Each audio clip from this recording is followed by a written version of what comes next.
As Tarek said, we'd like to thank the Canadian National Council, the Chinese Canadian National Council for Social Justice, for that video from last year. Incredible responses that were received because of how poetic it was and really encapsulating the stereotypes and biases, as well as the reality of the lived experience of Asian communities here in Canada. Assalamu alaikum, peace be upon you. Thank you for joining us for the second annual Stop Asian Hate, Asians and Allies United. We are going to start today with an act of allyship and reconciliation towards our First Nations brothers, sisters, and friends. As a settler in this land, we acknowledge the rights, both historical and present, of the First Nations people to their land, culture, and language, and their future. I'm speaking to you today personally from the unceded territories of the Musqueam, Squamish, and Tsleil-Waututh First Nations. Before introducing the background of today's event, we would like to invite our friend and counselor for Musqueam Indian Band, Mr. Nolan Charles, to share a few words and First Nations land acknowledgement with you today. Mr. Charles has served as a council member for the Musqueam Indian Band for the last 22 plus years and has played an active role on council committees dealing with substantive treaty, lands, and financing issues. He also serves as a director for the Musqueam Capital Corporation, the Fraser Valley Discovery Center, and is a board member at Science World. He's been involved in political analysis and negotiations for the private sector that has resulted in joint projects and venture projects with First Nation communities. He is also an internationally renowned expert and educator on UNDRIP, which is the United Nations Declaration of Indigenous Rights and the Truth and Reconciliation Recommendations and Action Points in Canada, working with communities across Canada and the world to advance Indigenous rights. Thank you so much for joining us today, Nolan. We are honored to have you. Yeah, Haichka CM, on behalf of my families, I'm humbled. Hey, that those videos were amazing. So who do I connect with that we can tell our collective story? So I will begin this opening by saying, under my laws, under our Longhouse laws, you are all my relatives. You live within, we share the territory. The only thing that we differentiate is how can you own something that's alive? The trees are alive, the waters are alive, the lands are alive. This new 60 by 90 proposition, I bought that, that's mine, is something that is still new to us and that we still wrestle with on a daily basis. But I'm so honored to be invited to open the foundation for a path forward in building a hate-free BC and Canada. So I will just share quickly with you what I'm doing at the community level, because UNDRIP and Truth and Reconciliation promote the community. It's about using our unique status as government to help all little ones. Those are the people that we need to ensure their success. We are obligated, I am obligated under my laws to learn, share, teach what I know. And it's, I will share a personal anecdote. We were told by a prominent Asian businessman, the dominant society is afraid of you. They're afraid of you because they don't know who you are. So when I see a video like that, it just blows me away. Who do I come together with and say, I would like to produce something that tells all of our stories that we can all feed into and share. We're not hard on the people, we're hard on the issues. So at the end of the day, what we are doing is we want to, at Science World, and in particular at Fraser River Discovery Centers, tell the story, the history of all of our communities from our perspectives, not from a anthropological or a master student perspective. The stories need to come from the heart. So again, on behalf of my families, and I welcome the newly adopted families that I've been invited to in this call. You've asked me to join your family, and I'm reciprocating and saying, let's join together, let's tell our stories, and we can share content like this that helps create that awareness. That's where we need to go as a collective, creating that awareness, who we are, Goals, wants, needs, and desires are all the same. Let's make all little ones successful. If I have a mission in life, that's it. How do I ensure that I'm helping all little ones? That's my target. So I'm humbly welcoming you to the traditional territories of RCIA that are you on all on this call. You are all RCIA, our family, and the Huntkaminam speaking people of this great territory. Again, I'm humbled. Haichkasiam. Garcia, my friend, thank you so much. Nolan, many times we've shared coffee, we've broken bread and developed the bonds of brotherhood and friendship, and as you say, family. And that is the best way to overcome any biases, stereotypes, or discriminations. So thank you again for joining us today and opening our event. The background for this event is that the COVID-19 pandemic, which started in 2019, sparked widespread anxiety and a quick follow-up through with misinformation and disinformation online. Throughout the pandemic, bad actors have used social media and fake documents to instill unfounded fear and paranoia, targeting specific communities, particularly the Asian community, with many tragic consequences. According to Statistics Canada, in 2020, the number of police reported hate crimes against East or Southeast Asian populations nationally rose 300%, 301%. In Vancouver, in March 2020, we saw hate crimes, so actual violent hate crimes against the Asian community rise 714%. Bloomberg News ran an article stating that Vancouver became the anti-Asian hate capital of the world. As was the case with the Black community and Black population, the number of police reported hate crimes is vastly underreported. At 300% increase. The increase in incidents motivated by hate was highest in British Columbia overall, compared with other provinces in Canada. And we have seen a transition from the online disinformation and stereotyping and dehumanization of communities directly correlating with violence towards those communities. Research has shown that in Twitter alone, there was a 900% increase in anti-Asian hate tweets. So this is from an organization called Light, an AI-based internet organization, to showcasing the statistics and the racial abuse that was targeted towards one community and how that can relate towards real-world violence. Here in Canada, unfortunately, we have seen that senior citizens have been targeted, women have been targeted through insults, spitting, attacks, violence, and in North America, as was in the case in the United States, murder, specifically because community members looked a certain way and spoke a certain way. The purpose of this event is to help to address the ways in which anti-Asian disinformation and hate have spread over the last few years and the impact that it's having on people in the real world. And we're going to do this through allyship and practical evidence-based approaches. The importance of coming together to deal with this challenge has been explained upon and understood last year. And this year, we're really focusing on what has been the positive outcomes, what are people doing, and what are practical steps we can take as communities, as allies, and as supporters to stop anti-Asian hate. Our first speaker today, who we're honored to have, is the Honorable Marco Mendicino, the Federal Minister of Public Safety. The Honorable Minister was first elected as a Member of Parliament for Eglinton Lawrence in 2015. He's previously served as Minister of Immigration, Refugees, and Citizenship. In early 2017, the minister was appointed as a parliamentary secretary to the Minister of Justice and Attorney General of Canada, where he helped to advance important government priorities such as criminal justice reform, reconciliation with Indigenous peoples, and restorative justice.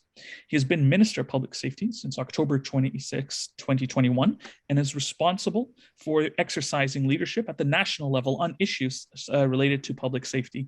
Thank you so much for joining us, Minister.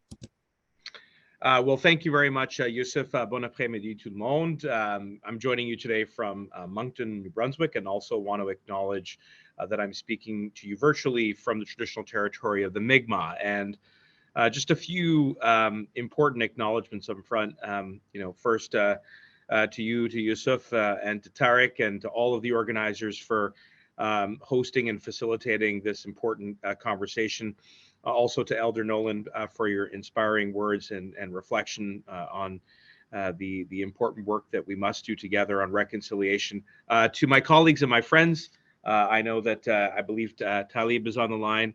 I see Jenny, and I also see Wilson. So I just wanted to say a big shout out to them and for all of the incredible work that they do as parliamentarians, including on the important issue that we're here to speak about today, and that is the very alarming and concerning rise of anti-Asian hate. You know, Yusuf, you mentioned the statistics. I mean, they're shocking and they're very worrying. And it's not just hate, and these are not just numbers. We're talking about real life, tangible impacts on people's lives as a result of discrimination, as a result of overt racism in many different forms. And I think, if anything, recent tragic events, you know, in Canada, outside of Canada, have been a very harsh reminder that if we don't push back against hate, it just leads to more violence. It just begets more violence. And I just do want to take a moment to express our grievances for our friends south of the border, but also just to say that we're not immune from racism in Canada. And in particular, we've seen some communities hit very hard through the pandemic, including the Asian community. I was inspired by the video and the testimonials that we heard. I agree with Elder Nolan. You know, it is important, even as we confront the difficult subject matter, that we think about the positive, that we remember the contributions, and that we use the role models as a motivation to be united in the common cause of rooting out racism, of rooting out hate. And it's not easy, but it is important. It is essential, in fact. Des communautés d'un bout à l'autre du pays ont vécu une forte hausse des crimes anti-asiatiques. Nous devons condamner ces actions. Nous devons continuer de mettre en action divers programmes pour s'attaquer aux causes profondes de ces actes haineux. C'est comme ça que nous continuerons de progresser vers un Canada uni. C'est qui nous sommes. Un pays qui accepte et accueille pleinement les gens, où chacun se sent en sécurité, quelle que soit sa race. You know, at Public Safety Canada, we take this work very seriously. We've worked to develop programs such as our Security Infrastructure Program, which allows funding for many different organizations and community centers who've been subjected to hate to apply for supports that they can build up the resources and the capacity so that members can fully participate without the worry of having to be attacked for who they are. I have to tell you, you know, having spoken with many community leaders, that we need to do more work in this program. I mean, sadly and tragically, but I was recently out in British Columbia and spoke with the community there. You know, I've spoken with community leaders in the Asian community who talked to me about the vandalism, the graffiti, the spitting, the harassment, the violence shown towards them simply because of who they are, based on disinformation, based on stereotypes, based on racism, based on hate. And it's wrong. It's absolutely wrong. And so we are doing what we can at Public Safety to make sure that there are resources that are there to protect those members of the community who have been traumatized and victimized by this hate. The truth is, in our fight to combat systemic anti-Asian racism, we must also face uncomfortable realities. Nous nous devons de protéger ceux qui sont visés et nous devons affronter le racisme de front. Nous nous devons de créer des programmes d'éducation sur la diversité panasiatique et les cultures qui enrichissent le Canada depuis des générations. Nous nous devons disputer les stéréotypes, faire preuve de solidarité et être des alliés forts et fiers. Like you said, Yusuf, allyship, friendship. And there's a long way to go to end racism, but we've made a lot of progress over the years, and that progress cannot go backwards. It must go forwards. It's created through hard work and steadfast commitment. It has to come from the people. It has to come from the community, from the leaders who are asserting their rights to be fully participating members of our communities. Our commitment to inclusion, diversity, and multiculturalism is unwavering, and anti-Asian hate must stop.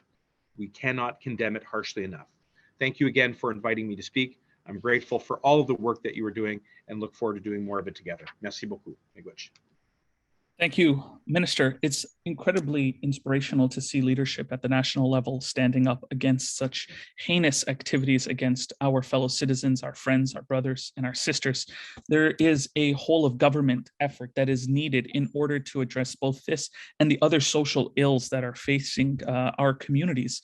And one of your colleagues you mentioned, Talib Noor Mohammed, who's going to be our next speaker, the work that he's done here locally, we're very much aware of and appreciative on. So I'll give you the formal introduction. So MP Talib Noor Mohammed is the MP for Vancouver Granville. He's also the chair of the Federal Liberal Pacific Caucus, and he's on the Standing Committee of Public Safety and National Security, as well as the Standing Joint Committee for the Scrutiny of Regulations. He was awarded the Governor General's Caring Canadian Award. He was awarded the Governor General's Caring Canadian Award, as well as the Queen Elizabeth II Diamond Jubilee Medal.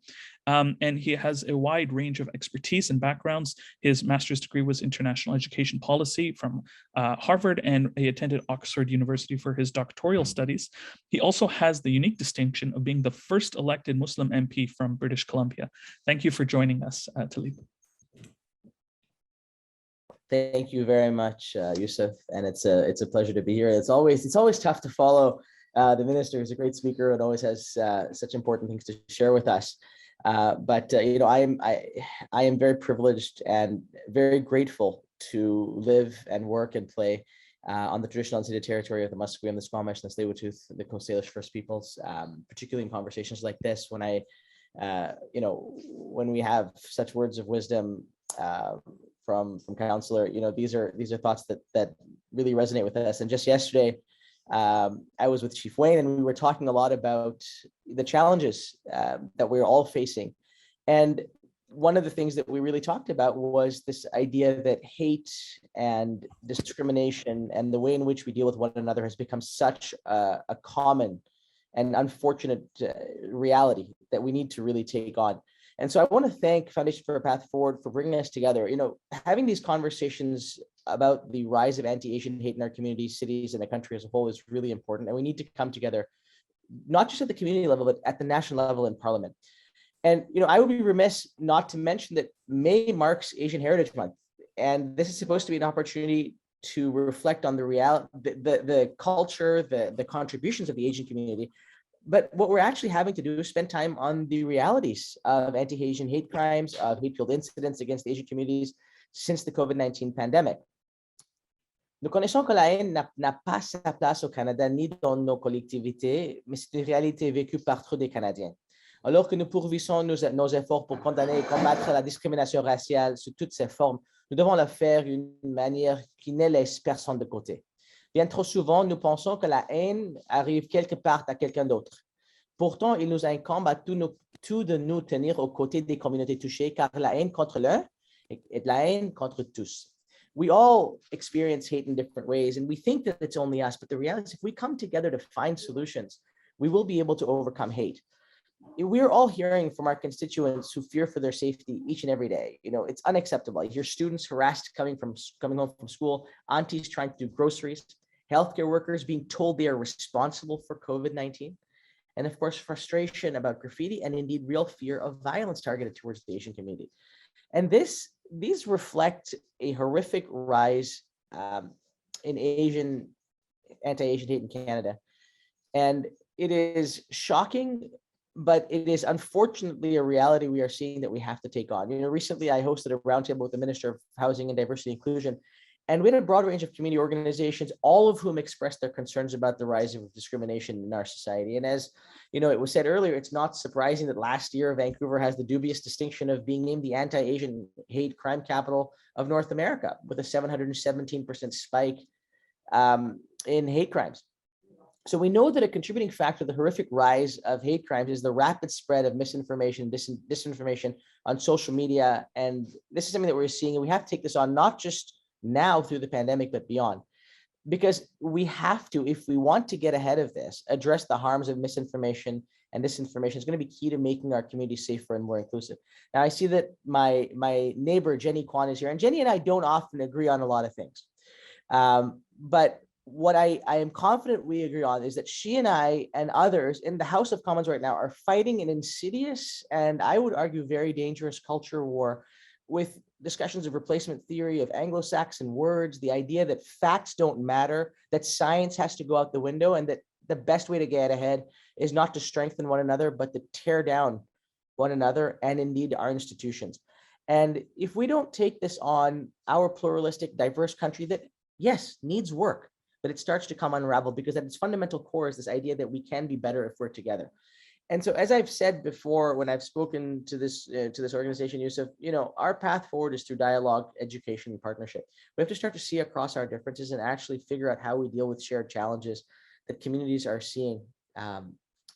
There are so many, unfortunately, there are so many commonalities in the problems that we face. The more effort we put into learning about one another and the problems that we face, the easier it will be to take these on. This is the work that I think is going to be vital in ensuring that we can actually build a Canada where we look at hate and division as something of the past. So we have an opportunity, and I think an obligation, to look past prejudice and stand together with a shared commitment, particularly as we're talking about anti-Asian hate right now. We have to call it out when we see it, and we have to correct misperceptions of Asian Canadians among our friends, online, in our communities, in our professional environments. Because if we don't, as leaders, if we don't, whether we're academics, whether we're politicians, whether we're in the business world, whether we're students, if we don't take this on ourselves and start to take ownership of ensuring that we are the ones who say, no, that's not okay, no, that's not right, and standing up for one another, this comes unraveled very quickly. But we've got to make sure that, as the minister said, we are investing in the right things. We need to invest in education, and we need to work with our provincial governments to make sure that provinces are doing their part, that cities are doing their part in ensuring that there is zero tolerance for hate. Because if we see what is happening in our communities, and I know when I look next door to what is happening in Chinatown from my riding, Jenny, you see this all the time, the graffiti, the number of seniors that are being assaulted, what is going on, the way in which institutions of the community are being treated. These are small but significant markers of the way in which the community is being taken on in a way that is deeply, deeply distressing. And we have got to find ways to work together. We have got to find ways to push one another and our institutions to respond. Because if we are able to do this through conversation and through dialogue and through proactive response, we can actually do a lot of good. And I think we can prevent really terrible things from happening. What we've seen south of the border, when you see incidents of hate, what we've seen here at the mosque in Quebec City, with the Afzal family, what we saw happen to an elderly senior not a few days ago in Vancouver, these acts of violence follow words. And so words do matter. Our actions, when we hear these words, do matter. And we have to do our part in stopping the words and the actions that come. So I want to thank you for bringing us together for these crucial conversations. They are going to be the types of conversations that take us forward. And I'm so looking forward to hearing from all of you and the contributions that you're going to make, not just to this conversation, but so far beyond as we do work together. And so I'm really grateful for this opportunity. I'm grateful to see so many wonderful folks on here that are willing to and able to and are keen to work together to step forward and deal with this once and for all. So again, thank you so much. And I really appreciate the opportunity to be with you as always. Thank you, Talib. Again, having your voice it's always a pleasure, because you bring a holistic approach to problem solving. The challenge of anti-Asian hate, as you said, was focusing on how the words, and we know they're spread in multiple forms, but primarily online, create a funnel to radicalization and violence, not only towards the Asian community, but towards others. So thank you for highlighting that. It is something collectively here on this allyship building call, and we all understand and want to work on finding solutions for. So thank you again. Our next speaker is MP Jenny Kwan, Member of Parliament for Vancouver East, and the caucus chair for the NDP party in Parliament. We were honored to have Jenny as our closing speaker last year. And again, to hear her voice is something that really brings a unique perspective to this specific issue. She's been for 28 years, or almost, I would say 29 or even 30 now, working for the community and the people of East Vancouver, a large population of which are, of course, Asian community members. In 2015, she was elected as a member of Parliament for her community, and she serves as the she served as the NDP critic for immigration, refugee, citizenship, housing, as well as the deputy critic for health, all of which are areas of concern for the community where they experience racism and discrimination. Thank you so much, Jenny, for being here to share your voice. Well, thank you very much for that very kind introduction, and hello everybody. I'm zooming in today to join all of you from the unceded Coast Salish territories of the Musqueam, Squamish, and Tsleil-Waututh First Nations. I also just want to take a moment to acknowledge and say thank you to Councillor Nolan for those words, for your humor, and really for the kindness of the Indigenous community, for allowing a person like myself, a settler, an immigrant who came to Canada, and frankly, who's experienced discrimination pretty well all of my life since I got here in Canada. And I'm always reminded of the kindness and generosity and the principle of one heart and one mind that Indigenous elders have always taught me, and that they have shown to the people before me when they first came to Canada, when the Chinese community first came to Canada back in the day when they were not wanted. And doing work that was most dangerous to build this country. It was the Indigenous peoples who came to their aid, who offered them housing, who offered them food, who offered them medicine, who welcomed them, even though Indigenous peoples themselves were being discriminated against. So I am always grateful for their humanity and their teachings. I want to acknowledge all the people and you know, the organizers for bringing us together, the panelists, the participants, because of your interest, because you care. That's why we're here today.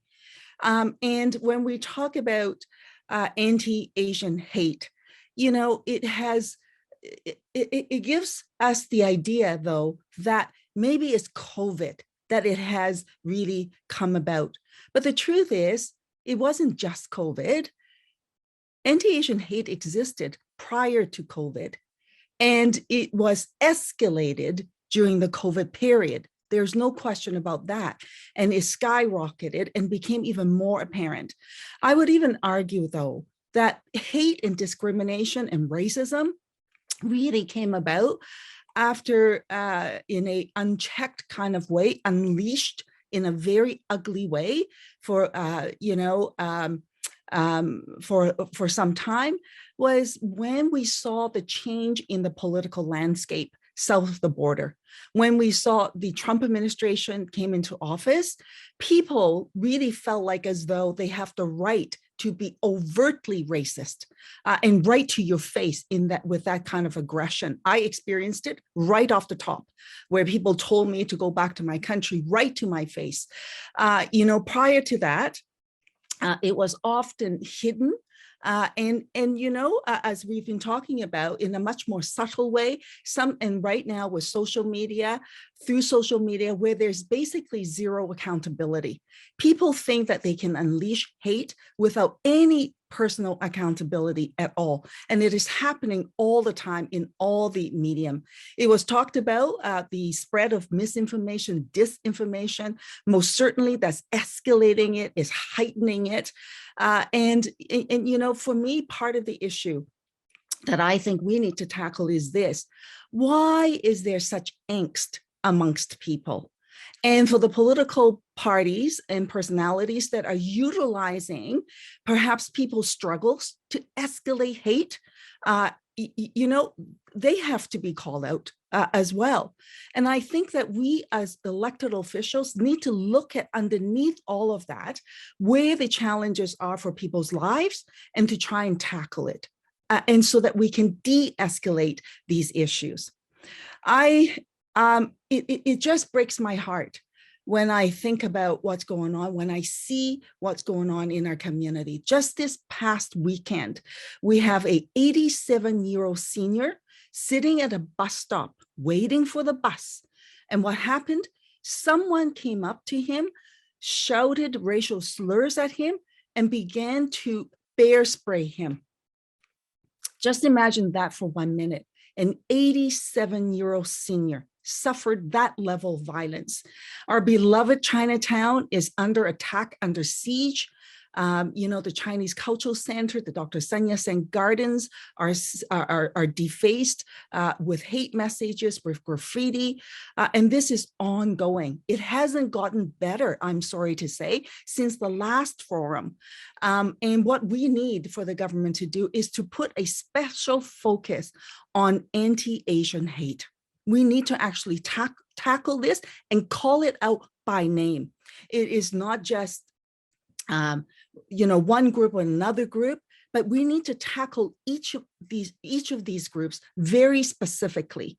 And for me, it's dismaying that after all of this talk, and every time an incident occurs, we all sit around and we do it in the House of Commons too, to say that we condemn it, but then we don't take very much action to follow it up. Can you imagine? Canada still do not have a hate crime unit in every police department across the country. There's still not standardized training for people to understand what hate means, what hate crime is, and how to effectively deal with it, and to ensure that there's accountability and follow up in terms of action. That is just not good enough. And the excuses are wearing tire. So we have to actually do more than just to come together to say that we will tackle this. We have to actually take the action. Last but not least, I would say this: we have to absolutely support the communities, the NGOs on the ground, the people who's doing all the heavy lifting, that's doing that work right now. They should be funded with actual core funding to do this work, not off the side of their desk, not just after an incident to do a project or a program, but to say consistently and persistently that they are funded to tackle this work and to fight against hate.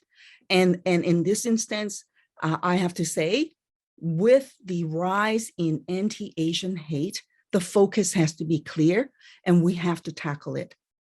And so with that, my friends, I do just want to say thank you to all of you for your kindness, for your caring, for your proactive activities and action and participation in driving forward a community where we are all respected and loved for who we are, and where humanity trumps and should trump everything, and where hate has no place, not just in words, but in practice. So I like to just close then on May being Asian Heritage Month, to wish all of you a very happy Asian Heritage Month, not just for the month of May, but year round as well. Thank you so much. Thank you, Jenny. And I think I speak for everyone here. Our hearts go out that you had to experience that hate and discrimination, as unfortunately millions of Canadians do. Whether you're an MP or someone, just an average person. One of our upcoming speakers, Terry Young, he's the chair of Success, the largest NGO in British Columbia, as well as a Vancouver police officer, and he himself experiences anti-Asian hate. It is something that it doesn't matter what your background is or what you're doing for the country. All a racist sees is the color of your skin and attacks you based on that. Thank you for sharing your truth, Jenny. Again, you very succinctly touched on what real solutions are, particularly in terms of calling it out and how we can help support organizations who are doing great work in on-the-ground grassroots efforts to address hate, racism, and dehumanization in our country. And based on what you said, we'd like to shift the agenda a little bit and invite Ryan Chen from the Chinese Canadian National Council for Social Justice to speak next. So CCNCSJ was formed in 2019. It was a revival of the original Chinese Canadian National Council, which was formed in 1979 after racist TV episodes on a program called Campus Giveaway that falsely depicted Chinese Canadian students in universities as foreigners, so Canadians depicted as foreigners. This led to national widespread protests and an apology from CTV, and this is 50 years ago and it's ongoing. The particularities of representation, we'll hear more from Eliminate Hate. But Ryan is a social advocate who has a legal background from the University of Toronto.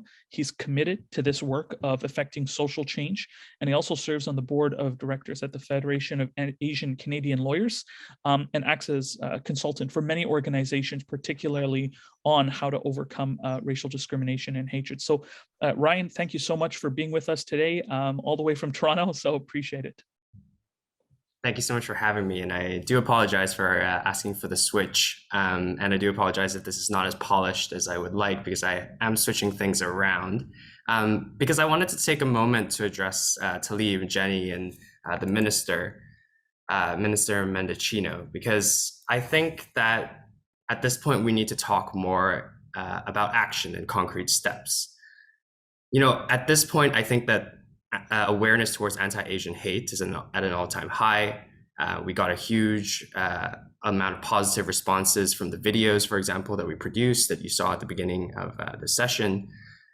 And you know, we've heard about it in the news, in the media, a lot of op-eds.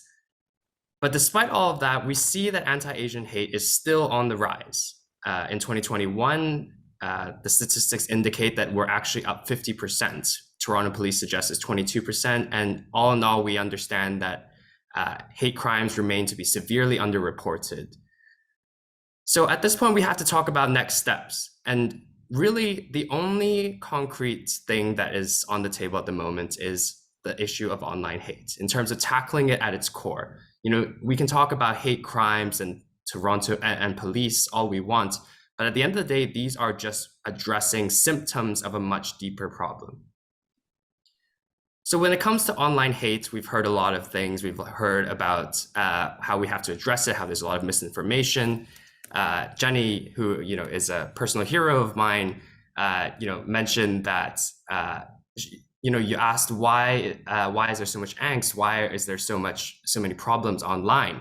Truth be told, we already know the answer to a lot of these questions. We know that it is the social media platforms that are the ones that are stirring up hate, that are allowing it to be spread, that are actively promoting it at times and allowing individuals to skirt the rules or allow their content to be spread despite violating community standards. So the truth is, we already know how to tackle the problem, and it's with regulating social media companies themselves.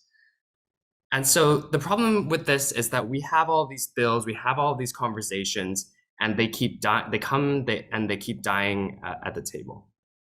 We don't have open conversations about why certain legislation is positive, why certain legislation still has problems.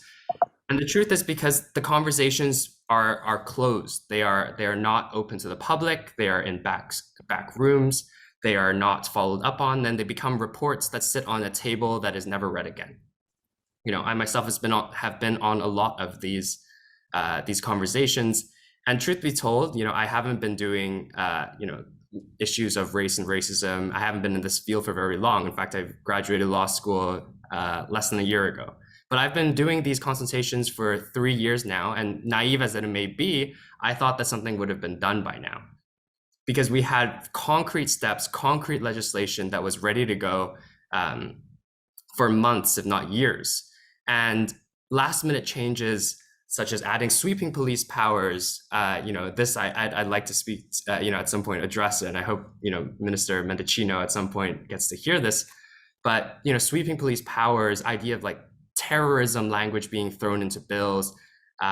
These are the kinds of actions that tear down legislation because it builds distrust within the community towards what the government's intentions are. There is not open dialogue. There is not modern ways of engaging the community, such that a TikTok video with misinformation from a popular streamer or YouTuber or TikToker can tear down legislation, even though it's entirely untrue, has no fact checking whatsoever. And so the government needs to take concrete steps, and it needs to get with the times. It needs to understand that we are no longer in a situation where you can have a 30-minute speech and be able to clarify all of the issues with respect to a topic as complicated as online hate.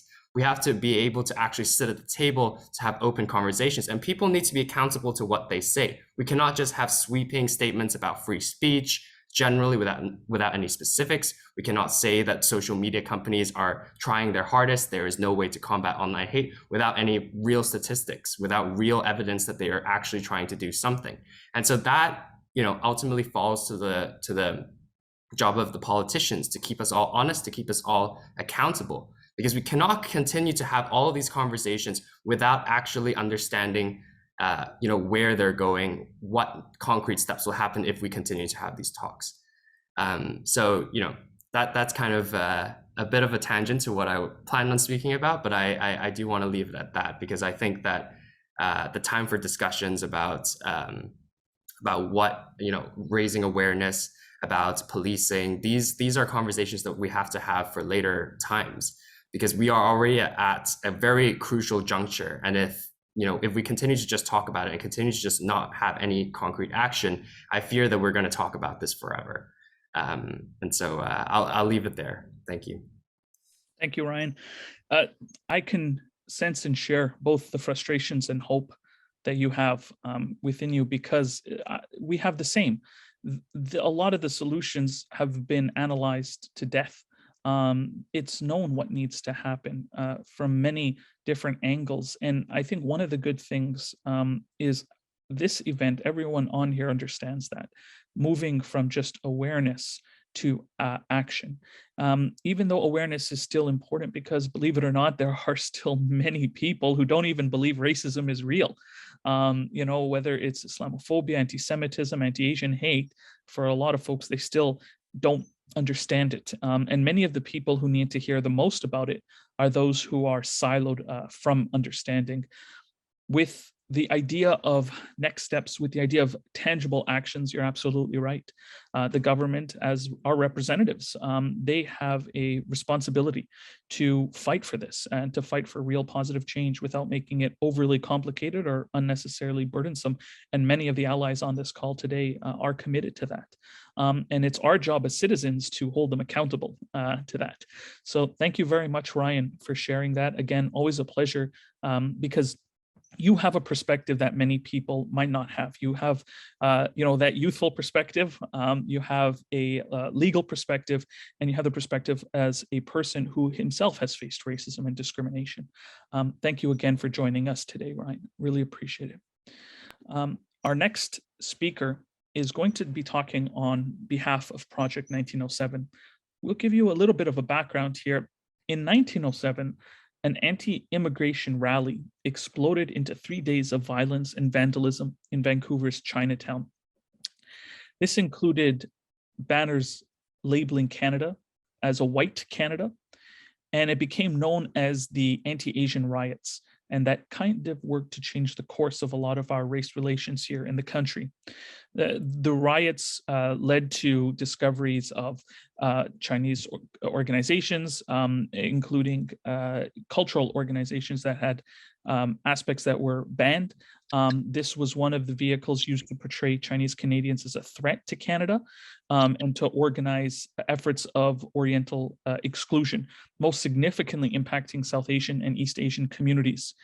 To this day, anti-immigrant sentiment and discrimination enforcements are continuing to lead to unequal and harmful outcomes for racialized communities. And this is all because of a cycle of racism and discrimination. Project 1907 aims to create safe spaces and healing by recognizing and reclaiming and reframing histories so that all Canadians can better understand how we got here and what path forwards could be. So Ellen, thank you so much. I know you have a presentation for us today. You have co-host authority. Please go ahead. Hello, thank you very much. Okay, let's see if we can make this work. Can folks see the screen? Yes. Perfect. All right. So quickly, I just want to also acknowledge that I am joining today's call from the stolen lands of the Musqueam, Squamish, and Tsleil-Waututh peoples. I want to echo the thanks to Elder Nolan for his welcome and for opening up the event in a really beautiful way. As Yusuf mentioned, my name is Ellen. I'm an organizer with Project 1907, and our name is in reference to the anti-Asian riots that were just spoken about. This is actually really important because in order to understand how Asian people are being treated today, we really need to understand how they were treated throughout history. And thank you, MP Jenny Kwan, for also emphasizing this, that anti-Asian racism did not start with COVID-19. We know that the nation of Canada has been built on a foundation of white supremacy and that there is a long history of racist policy targeting and mistreating Asian bodies. So it's very important that the incidents and experiences of anti-Asian racism that we hear about, that we speak about, the things we see in the news, that we don't isolate them or consider them as separate from this larger history of racism. In response to the pandemic, and in response to the elevated levels of violence that we ourselves were experiencing as a group of Asian women, Project 1907 started collecting self-reported and witness-reported incidents of anti-Asian racism and xenophobia in Canada in early 2020. The Chinese Canadian National Council Toronto chapter also started a similar initiative, and we brought our data together and launched our second national report, which identifies, some key trends, patterns, and calls to action for governments, school boards, and allies.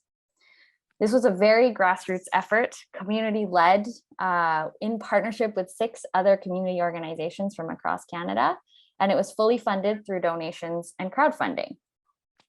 I want to note that this is community collected data, not police data.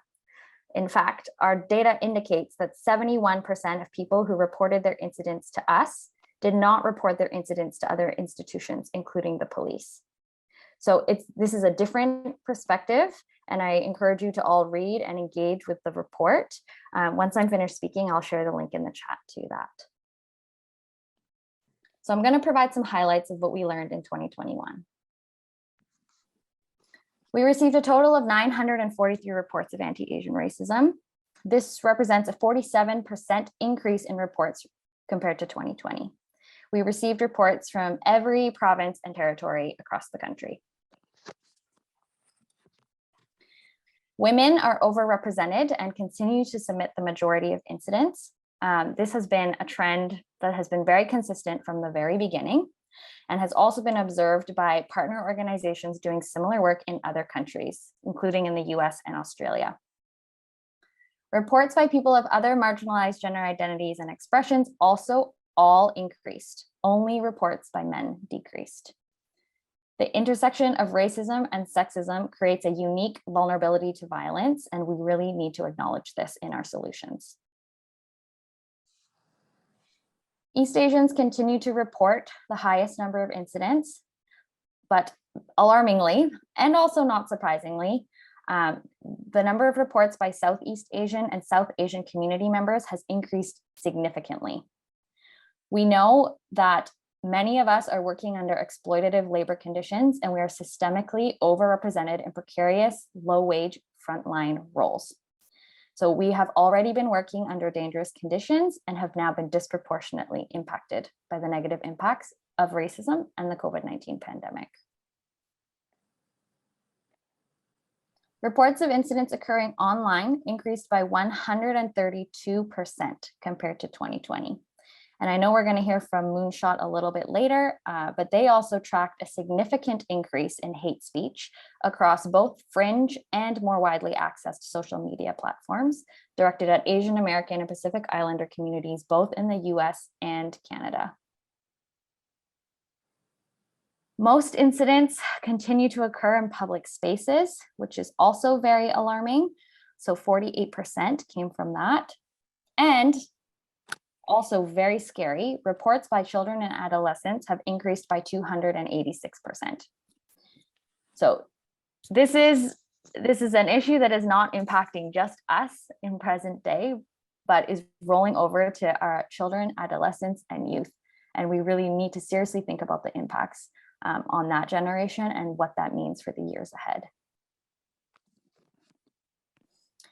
Verbal harassment continues to be the most reported form of discrimination, while reports of shunning also increased significantly, and reports of assault, being coughed at or spat on, increased by 42%.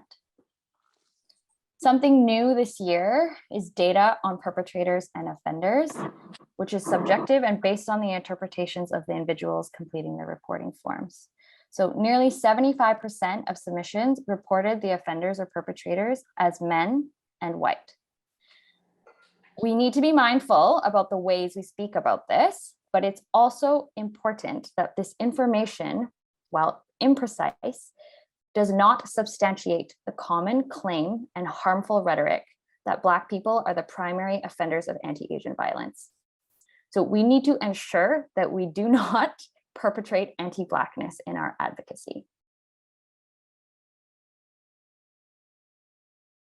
The report also includes a number of calls to action to governments, to policymakers, to folks working in education, and to allies. So I will leave these for you to read. Something I'll note for policymakers is we're calling on you to recognize the full breadth of settler Asian identities and ensuring meaningful and equitable participation by a wide range of us in consultations on issues of anti-Asian racism. This includes youth, adoptees, seniors, people with disabilities, caregivers, care workers, community members of all racial backgrounds in the Asian diaspora, because I also know that in this conversation, East Asian voices are often centered, and we need to expand beyond that. We're calling for investments in systemic interventions for eliminating all forms of racism. That includes adopting a mandatory anti-racism course requirement for teacher education programs at all Canadian universities. And to all of those who wish to be in allyship, we're calling for self-reflection and dialogues such as this one on how you have been complicit in perpetuating violence against Asian people, how you continue to benefit from systems that harm us and exploit our labor. And we really ask you to think about what you will do within your spheres of influence to repair harm and shift power. I want to note that in the report, we ask the community what they would like to see. Number one is greater public education. Number two is collective action. And number three is policy reform. 0% want consequences for the offending persons, businesses, or entities. So it's very important to us and the folks that were involved in writing this report, that this report, the stories in it, the information emerging from it, is not used as a vehicle to advocate for pro-carceral solutions. I'll leave it there. I will provide the link to the report in the chat. And I want to say thank you as well to everyone here. And thank you to Foundation for a Path Forward for bringing us all here together. Thank you, Ellen. We'll make sure to share the report and the resources with everyone in an email at the end of today's event so that all stakeholders have access to it. Again, one of the key things that I think is noticed is the breakdown of suggestions based on an evidence-based approach. And I will say that it's amazing how the community as a whole isn't looking to blame or shame, but to have actionable items to move forward on this and to change the systemic nature of racism within Canada, either at the educational, the governmental, or the personal level. That's important. And having those statistics and informations to back it up is what's needed in order to advance this change. So thank you so much for the work you and Project 1907 are doing. Always a pleasure, Ellen. Thank you. Our next speaker is Dr. Pamela Sugman, the Dean of the Faculty of Arts and Professor of Sociology at Toronto Metropolitan University, formerly Ryerson University. She has been a Dean of Faculty of Arts since July 2016. Prior to this, she was chair of the Department of Sociology since 2012. And over the course of her career, Pam has built a reputation for transparency, creativity, vision, and cooperation. She's committed to the issues of social justice, equality, and inclusion, both as an academic leader and as a researcher. And as Dean of Arts, she has promoted the recruitment of Indigenous faculty, development of Indigenous education, democratic engagement, migration and immigration, and student engagement around the anti-racism work. which ties in very well with what you were suggesting as well, Ellen. So thank you so much, Pam, for being with us today. We appreciate your voice. Thank you so much for the invitation and that kind introduction. So as you've noted, I mean, I've been challenging racism for many decades as an academic researcher, later as chair of a department, and currently in my role as Dean of the Faculty of Arts at Toronto Metropolitan University, of course, previously known as Ryerson University. The Academy has become my home. And university work, whether it be in the form of scholarly research, teaching, or administrative leadership, is what most engages and animates me. As a racialized woman from the working class, often I still do feel like a fraudulent interloper or imposter in the academy, yet at the same time, it's what I know best. This wasn't always the case. Many decades ago, public school first and later the university campus were spaces in which I felt like an unwelcome stranger.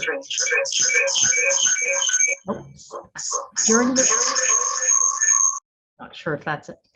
During the Second World War, my Japanese Canadian Nisei or second generation parents and their families were deemed to be enemy aliens on the basis of their race. Because of their race, they lost almost everything. They were uprooted from their homes in British Columbia, interned, incarcerated in the case of my father, dispossessed of their property and possessions, and forcibly relocated and assimilated in the province of Ontario. And growing up in farm and laboring families, they did not have privilege. Thus, notwithstanding the war, it's unlikely that they would have been able to further their studies beyond the first few years of high school. The internment and the racism behind it, however, ensured the path to higher education was blocked. In order to resettle in Ontario, my mother had to assume a position as a paid domestic worker in the home of an affluent white family in Toronto. My father earned a living in Ontario as a laborer on road camps and later as a taxi driver. And both my parents kept these jobs for all of their lives. My parents never escaped or forgot their treatment and experiences during the war. But these experiences and their memories did not come to define or destroy Ross and Ritzie Sugerman. Over the years, they faced intense, blatant, and subtle racism, and in order to uphold personal dignity and in defense of their family, they worked hard, purchased a house, lived quiet lives, believed in the power of education, and struggled for a better life for their child. As a child, and even as a young teenager, I did not speak in school. It was not reticence on my part. I did not speak. From early on, silence became part of my modus operandi. It felt unsafe to speak in class. On the rare occasion when I did try to utter some words in my racially homogeneous white middle-class school in the 1960s and 70s, I spoke so softly that no one could hear me. The few times that I struggled to answer a question in class, some of my kind and sensitive schoolmates would hush everyone, including the teacher, and yell, "Be quiet, she's trying to say something." I know that I'm not alone in saying that for those of us who have experienced intergenerational racism, fractured racial identities, sexism and class barriers, educational institutions, universities in particular, can be both constraining and expansive. They can be places in which we deny our authenticity, our true selves, and a place where we form friendships with strangers and learn about radical new ideas. For me, the university opened up the world and it helped me to develop a critical lens for viewing it. And now, as an academic dean, I have the privilege of engaging in conversations with university students and faculty members about their own sense of belonging or not belonging, their ideas, their lived experiences, and their concerns. Through conversation, I've been able to facilitate the visionary projects of Indigenous faculty, with those who are fighting against anti-Black racism, anti-Muslim racism, and anti-Semitism. And in my view, it's insightful, impactful as well to be able to facilitate dialogue on these pressing problems and to work towards transformative change. So late last year, inspired by the inaugural UBC Forum on Anti-Asian Racism, the Faculty of Arts at TMU hosted the second forum on anti-Asian racism. We focused on the lived experiences of racialized groups and systemic racism in the university sector. Our overriding goal was to promote informed nationwide dialogue among different groups who identify as Asian, Canadian, or Asian, and between Asian, Canadian students, staff, and faculty on university campuses, those who are fighting against anti-Black racism and colonization. I believe that we reached our goal with over 1,000 individuals in dialogue, 118 speakers, and 24 sessions and special programs. And through all of this, I heard conversations about a myriad topics: invisibility in the academy, the racially divisive model minority myth, the bamboo ceiling, the institutionalization and perhaps inherent conservatizing tendencies of the acronym EDI, equity, diversity, and inclusion, expressions of white fragility, reimagined curriculum, community-based learning and teaching. And participants also posed questions about whether or not one can actually make transformative change within the institution as it currently exists. And if so, how do we do this? And there were questions raised about the ethics of outsider research on our communities. So we learned many lessons, and we must recognize and respect that our experiences and histories are distinctive, but there are structural linkages, and we would do well to understand these complex connections. And likewise, it's dangerous and divisive to frame our struggles as competing, to talk about hierarchies of oppression. And importantly, and this is the most important lesson to me, transformative change cannot be achieved if we work in silos. Transformative change for the better, depends on allyship and bridging solidarities. And I'm very pleased to say that I believe Tina Chen will be speaking later, that the University of Manitoba is picking up the baton and has plans to continue the dialogue that was initiated at UBC and continued at Toronto Metropolitan University. Thank you. Thank you so much, Pam. I love how you tied in the narratives of your lived experience with the challenges that do exist within the academic sphere and environment, particularly as related to women and to those of us who are from a racialized background. The work that you are doing is an inspiration to many of us. So thank you again, and we are honored to have you on our call today. The next speaker, and before transitioning over, I want to thank everyone again for their patience. I know we're a bit off our schedule, but again, it's such an important event and everyone brings so much passion to it that we didn't want to interrupt anybody. So thank you for the passion and patience with which you are all showing. Our next speaker, Vidya Ramalingan, is the CEO and founder of Moonshot. It's an organization using technology to end online harms, using evidence, ethics, and human rights approaches. Vidya led the European Union's first intergovernmental initiative on far-right terrorism and extremism, which was initiated by governments of Sweden, Norway, Denmark, and Finland, and the Netherlands, and helped to launch the EU's Commissioner for Home Affairs. She regularly advises governments and tech companies on responding to terrorism, hate, and violence online. And work of Moonshot is instrumental in understanding how down to the postal code, how hate information searches and trends are influencing individuals, but also others online through radicalization. So thank you so much, Vidya, for joining us. We appreciate you. Thank you so much, Yusuf. Thank you so much for the invitation to join you all and to all the previous speakers. As mentioned, my name is Vidya Ramalingam, founder and CEO of Moonshot. It's already been mentioned in this session that we cannot ignore the role of the internet in facilitating hate, and that's what I want to talk about today. I should start by saying I'm not a technologist by trade. My background is in the fight against white supremacy and hate. About 13 years ago, I spent 2 years doing field work with a group of white nationalists, and I was really looking to understand what motivated people to join those sorts of movements and also to leave. And since then, I've dedicated my career to working to get people out of those kinds of movements, to get people out of hate movements. And there are reasons to be optimistic in this fight, and I know you'll hear later from Tony McAleer, a very good friend of mine.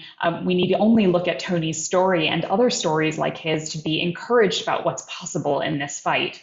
But for me, technology gives us the power and the evidence on the spread of hate online and the power to reach people who are going down this path and to actually intervene in their journey. And as Ryan so beautifully articulated earlier, what the tech companies are doing to respond is not enough. Regulation is important and better content moderation is critical. But removal of content will not stem this kind of violence on its own. And this is for 3 reasons. There are still many spaces on the internet which are unmoderated and not liable to bans or takedowns, and where this content can and will continue to thrive. Platforms like 4chan, 8kun, the darker corners of the internet, there will always be places online where this content thrives and which will not be affected by the kinds of regulation that will affect the big tech platforms. But secondly, so much of this content may not be eligible for takedowns, even according to the terms of services and policies of the tech companies themselves, large and small. So often hate groups walk the line, they use code words, they do it deliberately, and they do it very well to keep their content online.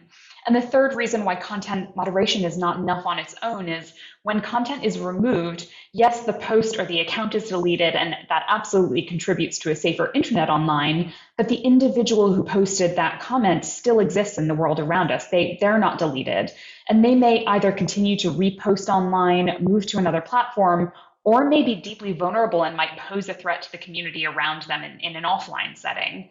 So I fully agree, content moderation is absolutely critical, but we need to go so much further than that and genuinely invest in prevention of anti-Asian hate, both online and offline.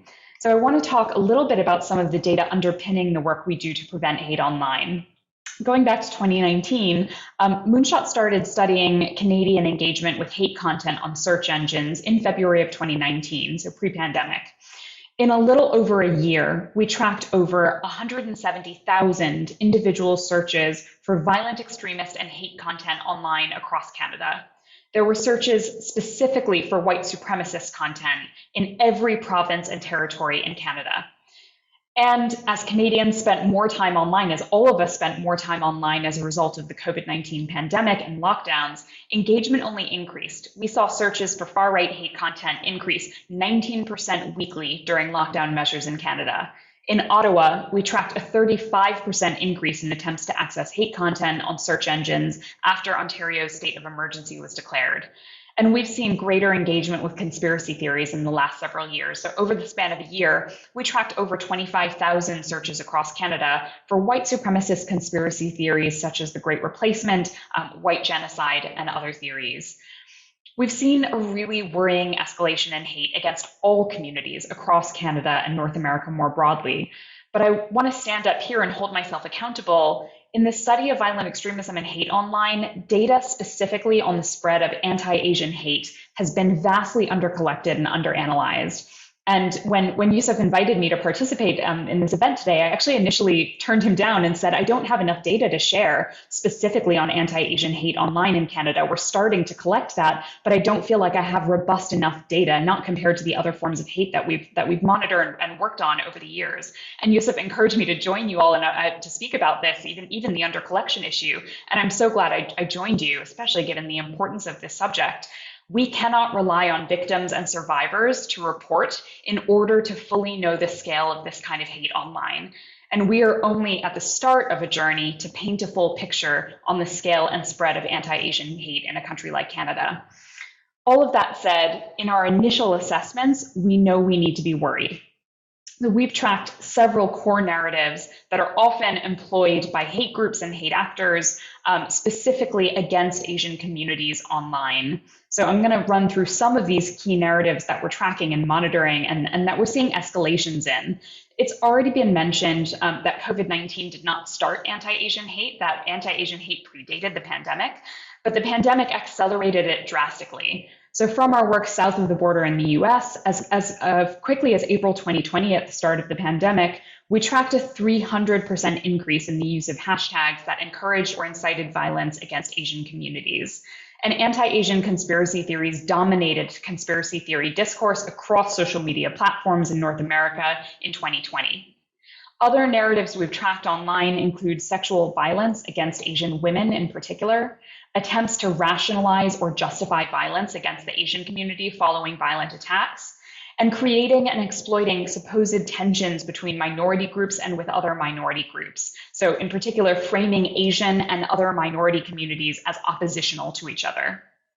So we have reason to be worried, but we need to address the lack of sustained data on online hate against Asian communities, and we need targeted programs online to address it. And in the past year at Moonshot, we have ramped up our data collection on this topic, and we'd really like to work with those here speaking or listening today, with universities, with NGOs, with other partners, to make better data available, and once again, not to rely on victims and survivors to report in order to understand the scale of this alone. And we need to use this data to better underpin prevention, to underpin better support to victims and survivors, and to end this kind of hate. Thank you so much for the opportunity to join you. Thank you, Vidya. Tarek and I always love hearing from you because you're always having the most up-to-date information on this threat. In fact, one of the reasons that Tarek always suggests that we include you is because the holistic background that you can have on this is unique. It really is, down to the postal code, real-time almost data, specific communities, what the hate search terms are, what is, and we always bring up the example of remove kebab for the Muslim community and how many people don't know what that means. We've done other events where we went into that in a lot of detail, but the importance of Moonshot's work cannot be overstated. Again, thank you very much, Vidya. We appreciate it. We know there's always time zone issues as well. So thank you so much for spending your time with us today. And for our next speaker, as Vidya said, is Tony McAleer. Tony has a unique history and background. He was a former neo-Nazi, but now is the founder of Cure for Hate. Tony is an international speaker, a change maker, and a father of two. As co-founder of the nonprofit organization Life After Hate, he made it his mission to help people leave hate groups. The issue of speaking about white supremacy, psychology, ideology, and what needs to be done today to help people leave the movement and downgrade its popularity online is something that he's able to speak to with lived experience. So thank you so much, Tony, for joining us. Please. And if you just give us 1 second, Tony will unmute you.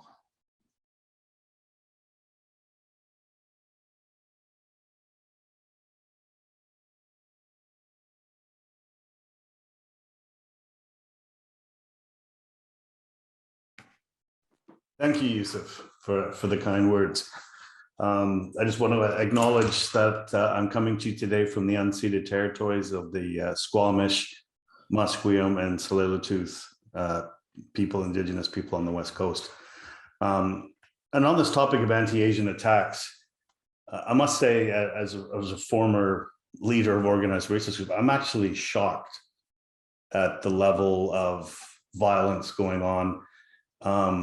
And the randomness of the victims and the randomness of the perpetrators, it's really, I'm taken aback by watching. So I just want to acknowledge that. And I want to talk today a little bit about great replacement theory, what it is, where it comes from. It's something that's been around for a long time, and I want to talk about how that plays into anti-Asian hate, its origins with anti-Asian hate, and talk a little bit about, we've talked about technical solutions, we've talked about legal solutions, and I want to talk about there's one part of it is how do we help people leave these groups behind, or this way of thinking behind, and also how do we prevent people from going there in the first place? So it's a little bit of a different tack, but the great replacement theory is rooted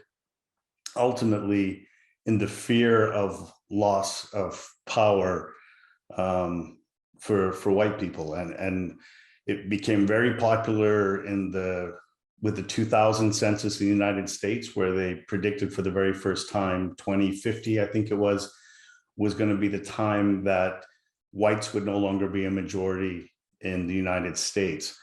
And so that sort of started a countdown in the minds of the white supremacist movement to that loss of majority, loss of power, the fear that comes along with that, and the feeling of becoming powerless and being replaced.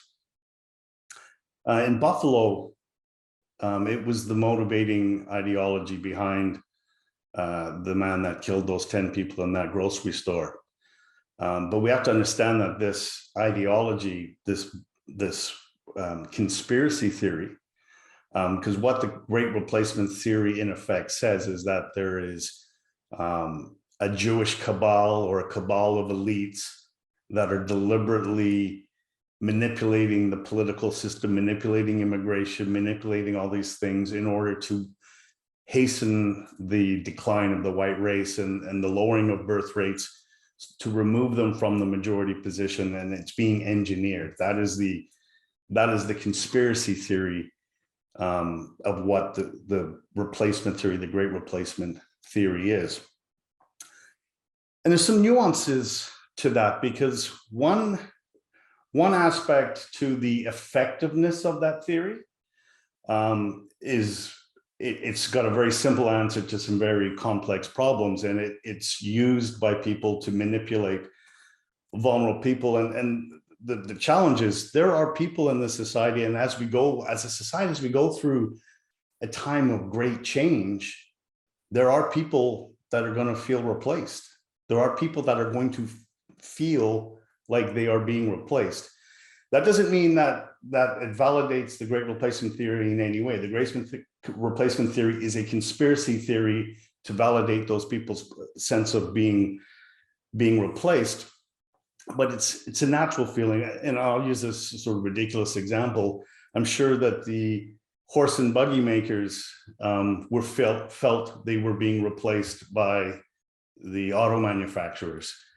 And people in the Rust Belt of the industrial part of the United States felt their labor was being replaced when things were offshore. I don't think it's wrong that people feel it's not out of the ordinary that people feel replaced. And I think we have to remember that when, as we talk about and we condemn Great Replacement theory, we don't condemn and marginalize people who are feeling replaced, whether rightly or wrongly. And I want to come back just really quickly to something Jenny Kwan said, and about the wisdom of Indigenous leaders and that, one heart, one mind, and that they're, the people that are vulnerable to these ideologies are the people that don't feel they belong to that one heart, one mind. Somehow along the way, they've become separated from that one heart, one mind. And really, that's when we look at a public health approach. So how do we get these people back to one heart, one mind? How this relates to anti-Asian racism and anti-Asian violence, and I was listening intently to the woman from the 1907 Project, and I remember back in my white supremacist days studying those anti-Asian riots at the time, and beyond the racism, the reason why those white men went to Chinatown and for 3 days attacked the Chinese community was that fear of being replaced.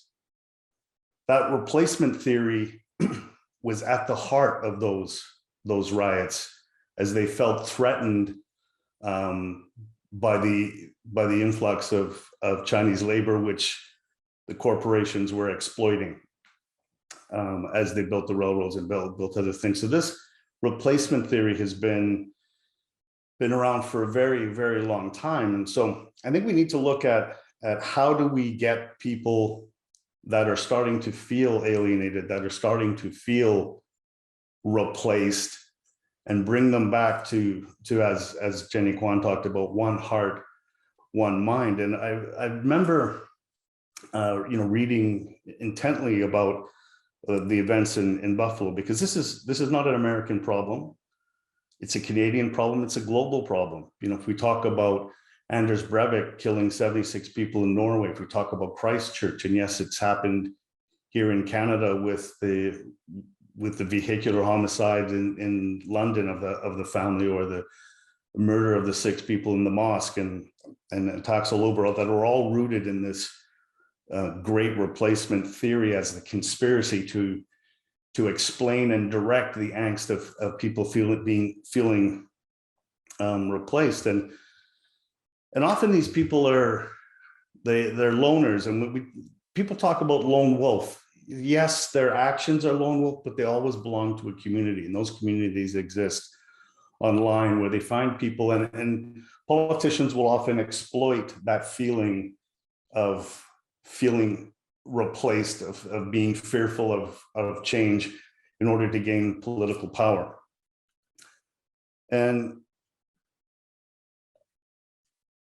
I was struck reading the interviews and it was something that the fellow from Buffalo said. His sister had said, she said, "I knew something was wrong when he stopped saying what's wrong with me, and it shifted to what's wrong with them." And so we need to think about ways from a public health model, and I think in primary prevention and getting young people who are feeling alienated and feeling not a part of one heart, one mind. And whether it's a white kid that's angry and is displaying racism, or it's another child that has got self-esteem issues and is vulnerable to addiction, we need to look at how do we bring people back to the one heart, one mind. And we also have to look at this, like I said, we've looked at it from a technical and a legal framework. We really also need to look at this from a public health framework as well, and as part of a holistic response to bring these lost people back to the fold before they commit violence, before they commit racism, before they continue the legacy that is the Great Replacement theory. Thank you. Thank you, Tony. Again, from your lived experience, it's so important to understand that at the end of the day, these are also an issue of human hearts that have to be protected from radicalization or brought back. A lot of the work everyone here on this call is doing understands that no one's born with hate in their hearts, filling them and motivating them. So what goes wrong, and how can we prevent that from happening to anyone? So multiple communities face the challenge of supremacists within them, people who are trying to find reasons to lash out at the world for their pain. And whether it's one community or the other, it's how to address that at a societal level, as you said, in order to prevent people from getting to where it's really the point of no return, which is violence and murder, and how to stop that from happening together. So thank you, Tony. Again, always appreciated for your very human-centric approach to this issue. Our next speaker today is going to be Dr. Shirley Chow from the University of British Columbia. She is an associate professor in the Faculty of Health and Social Development in the School of Social Work at UBC Okanagan campus. And she has been for many years working on the intersectionality of a lot of the issues that we're describing here today.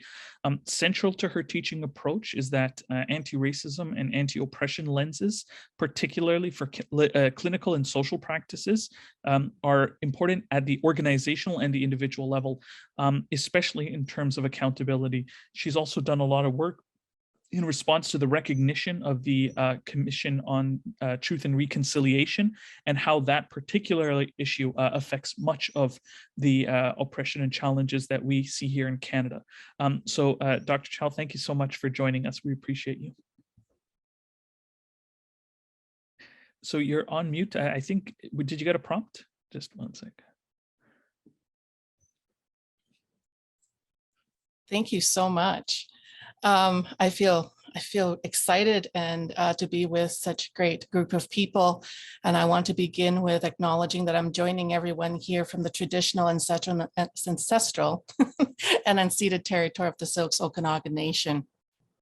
I also want to thank you, the Foundation for a Path Forward, for having me and for everyone here for sharing your thoughts, your stories, your energy to address and stop anti-Asian racism and hate. I'm going to tell you about a few things, as I only have 10 minutes here. So I'm going to tell you a few things about what I've been up to.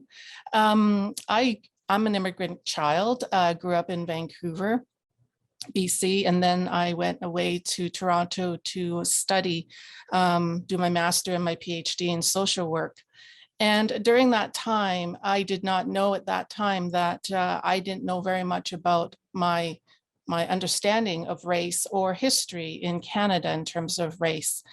And it wasn't until I took on my first appointment as an assistant professor at the University of British Columbia in Okanagan, which is in Kelowna, referred to as Kelowna commonly, but should be Okanagan and the Syilx Nation, that it was there that I began to have a big reveal, because it was there and it was here where I am right now that my first experience was having someone come to see me to ask me about my experience of growing up in Canada and where I've been. And when I said that I've been in Toronto and in Vancouver, I was quickly told that, welcome to the rest of Canada. And I didn't understand what that meant at the time. And when the person explained it to me was that Toronto and Vancouver were really unique spaces, and that where I am now, in Kelowna, was that it was more like the rest of Canada. And what he was trying to tell me was that I was going to experience being different, which I didn't really know until I started living my life here as someone who's working here and also someone as a resident in the city. And so, long story short, I've had new experiences of racism, discrimination as a racialized woman, as a faculty member, and was getting it in various forms. And it opened my eyes to what I realized I needed to know better and learn. Because growing up in Vancouver and Toronto, while I had those experiences, I wasn't aware that racism was happening to me. And when they did, really didn't know what to do about it, nor did I have a name for it. So rolling it up to, being in Kelowna, I started observing what was happening to me. And in those earlier years of settling here, I've been here almost 20 years now, I started to make sense of what was happening, and it forced me to start looking at my research program differently. So I started looking at the experience of newcomers to Kelowna, and also including that experience to other places that are a similar size of a small city. And what I learned was that racism was definitely around, actually, a long time, and it has been around, but how we respond to it was different. And newcomers certainly had a shock in terms of experiencing racism, because oftentimes, if they came from a place where they're a member of the majority, they would not have experienced discrimination based on race so much as it is maybe on shadism or on class or gender or disability, but not necessarily on racism in the way we know it in Canada. And so that led me to really pay attention, because I was also training up and coming social workers to become clinicians who would be effective in their work. And because race was an issue that was something that didn't get talked about here very much and still doesn't very much, I felt that I had to address this in terms of my teaching. And it was through all of this work that I started to realize something, and that newcomers were experiencing racism and being racialized, and yet the service providers that they were working with wasn't able to support them in their settlement work in the way that they wanted to, because they didn't know what to do with this. And part of the problem was that even though the service providers were hearing stories, they felt that their hands were tied because they didn't know what to do, because their experience themselves were that when they've shared stories of racism and harms done to people, it wasn't believed, especially in a place like beautiful Kelowna, considered to be a tourist destination. And so when it's not believed, people after a while stop talking about it and they learn to silence themselves, because it's actually quite painful to share something painful and to not be received in that way, or be considered as telling the truth.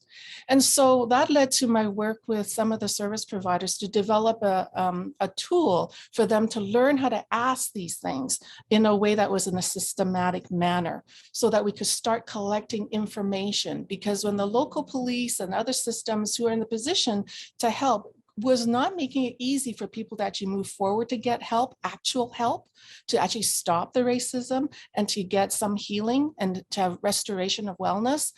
The problem was there wasn't enough evidence. And so when in 2019, I started working with people to develop this tool so that they could start collecting these reports. And by 2020, we had turned it into an online portal.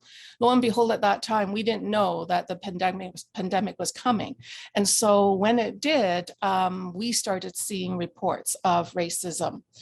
But interestingly enough, I'm still collecting those reports. Over 2020 and 2021, we didn't actually see actual reports on anti-Asian racism per se, though we saw reports of other types of racism.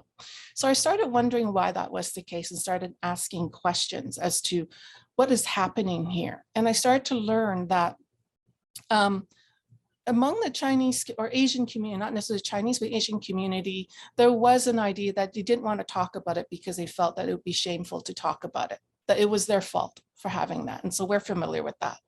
But we also know that there were other things that were going on too, in terms of people felt guilt that if they were to speak against to people about their experience, that they felt they were speaking against Canada, not realizing that Canada, we actually have a social consciousness about this. And so there's some education that we need to do more of it. But more importantly, though, for those who have reported and have had harms done to them, not once, but repeatedly as part of their everyday experience, what they're asking for is we need a legal system that actually has teeth where we can actually stop the harm. And that when people do make these complaints, that they are not the ones being interrogated and being re-victimized, as well as also for witnesses who step forward, that when they also talk about having seen something, that they're not to be shunned, that they're to be believed when they've seen something, so that you don't shut this down. So we know silence and isolation are ways to keep these things from making any appearance and for it to be addressed. So that's part of the work that's been happening, and it's spreading out in other places as well to help people get a handle on what's happening. The other piece of work I'll quickly tell you about is that related to this work of learning to develop a reporting system and being able to use that information to help service providers develop capacity to address the harms that have been done, at least on an individual level, and then bringing it up to the governments to let them know that here's a number of cases we've got to do something about this. I'm also the co-chair of the UBC President's Task Force on Anti-Racism and Inclusive Excellence, which we just launched the report in April 22nd, 2022, which was just a couple of weeks ago, a month ago. And I'll share the link here. And in that process, we had the task force. The president wanted the task force because of all the things that others have been talking about, which were these the rise in anti-Black, anti-Indigenous, anti-Asian, anti-Muslim, anti-Semitic, like all of these pieces. And so the task force came together to do this work, and we generated an almost 300-page report. And that was done with faculty, staff, and students to understand their experience of discrimination, racism, and hate at UBC, both campuses. I've shared this report so that you can see these reports. You can read them as a full report or 6 separate reports based on different groups or constituencies. What I learned, I can tell you, is that there's a similarity here between what I saw in the community in Kelowna in terms of understanding experiences of discrimination and hate. And what I saw also in this task force was that the complaint system doesn't work. And we need a really good system that helps people actually get care and services when they need it, at the time that they need it. And so right now we're waiting for the university to do the work they need to do to implement the recommendations. But the recommendations that we've developed at the university came out of lived experience. They're not theoretical. and they come from an intersectional perspective to try to also address many of these issues. Recommendation number 49 is specifically on anti-Asian racism and how we need to stop that at the university, recognizing that what happens in people's experiences on campus also happens and affects them in the community where they live their lives. And so I'll end with that because my bell just started, but happy to connect with others as we move along. And thank you so much for your time. Thank you, Shirley. And I love how you had a prompt at the end of 10 minutes. That is so awesome. I'm going to make sure that we do that as well for future events. It's very professional.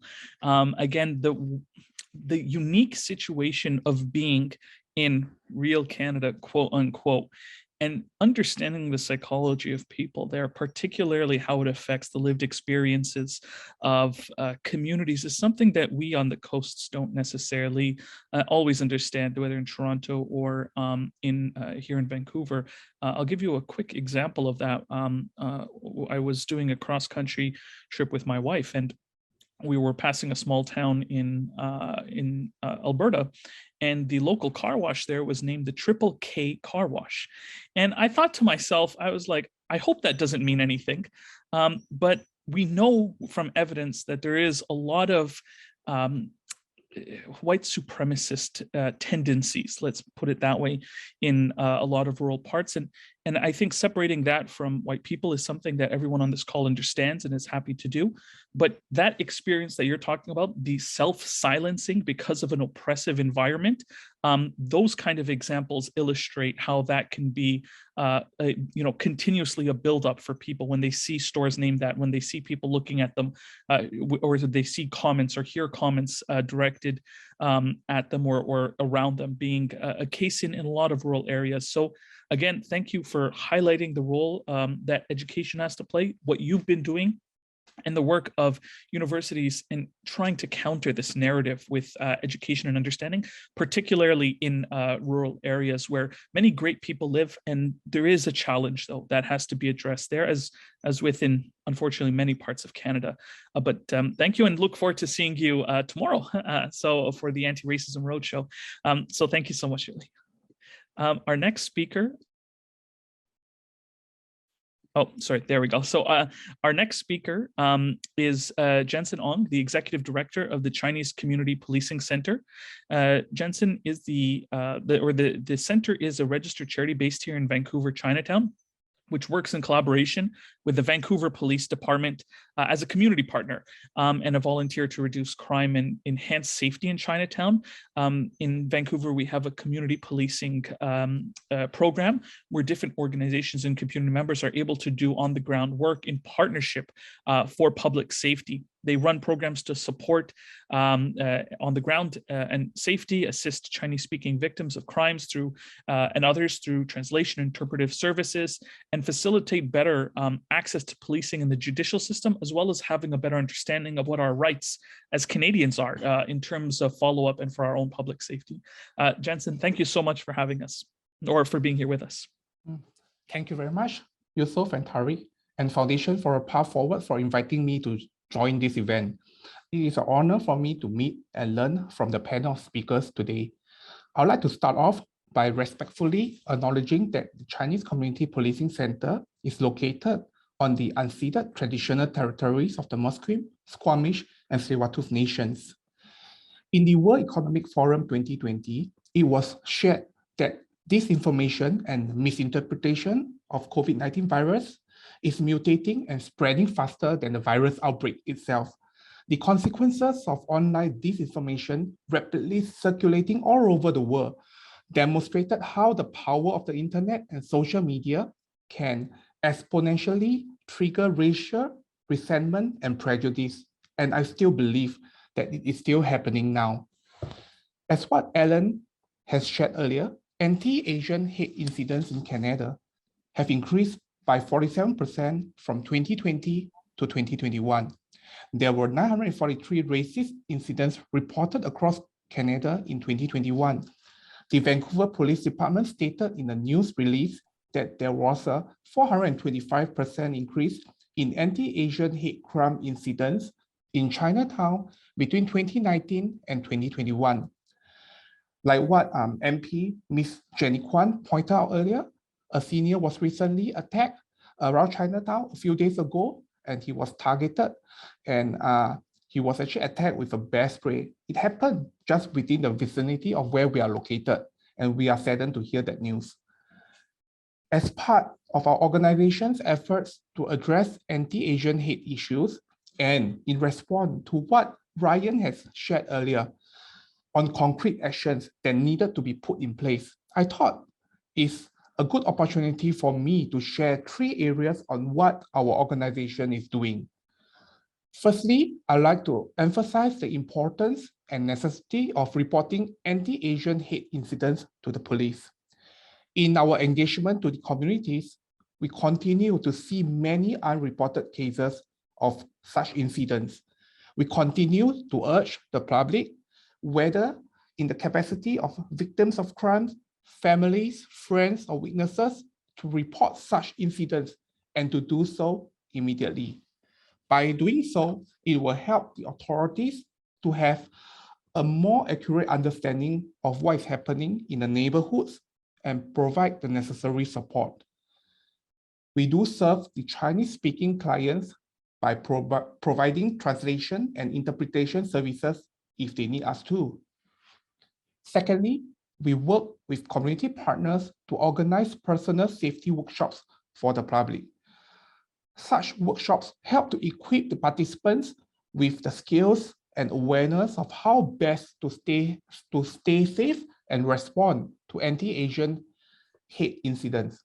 Along with some other community policing centers, we have been distributing personal safety alarms at outreach events so users can use them to deter attackers and alert bystanders for help and assistance. I personally attended an anti-Asian dialogue session among seniors in April a few months ago, where participants shared personal experiences and exchanged learnings on how our communities work together to strengthen the immunity of our societies against hate crimes. Thirdly, we have a team of passionate and dedicated volunteers supporting our Chinatown Watch program. Our volunteers not only regularly patrol the streets of Chinatown, but they also speak to the businesses and public on how to enhance their personal safety. We hope that by doing so, we can make Chinatown a safe place for everyone to visit, for businesses to operate, and to make it a more vibrant community. Here at the Chinese Community Policing Center, we strongly believe that character building in children is important to help them understand they should be respectful of others and how they can embrace cultural differences. There are already character and citizenship education programs implemented by schools today. These programs will help instill the right ethical and responsible behaviors in them as they grow up to be civic-minded adults. So with all the above, I thank everyone once again, and the Chinese Community Policing Center look forward to working together with everyone to build a hate-free Canada, hate-free BC community. Thank you very much. Thank you, Jensen. Again, the work you guys are doing is so important, especially in the grassroots level, protecting senior citizens while they're walking, ensuring the vibrancy of the local neighborhoods where people live and work, and helping to bridge that connection for new people who come to Canada, especially those with a hopeful expectation who might encounter racism or hate, and how to help them through that process. It's of vital importance because ours is an immigrant country. Most people, I mean, everyone who's not First Nations is an immigrant or from an immigrant background one way or another. So by you guys working to support them, it's so vital and important. So thank you for your work.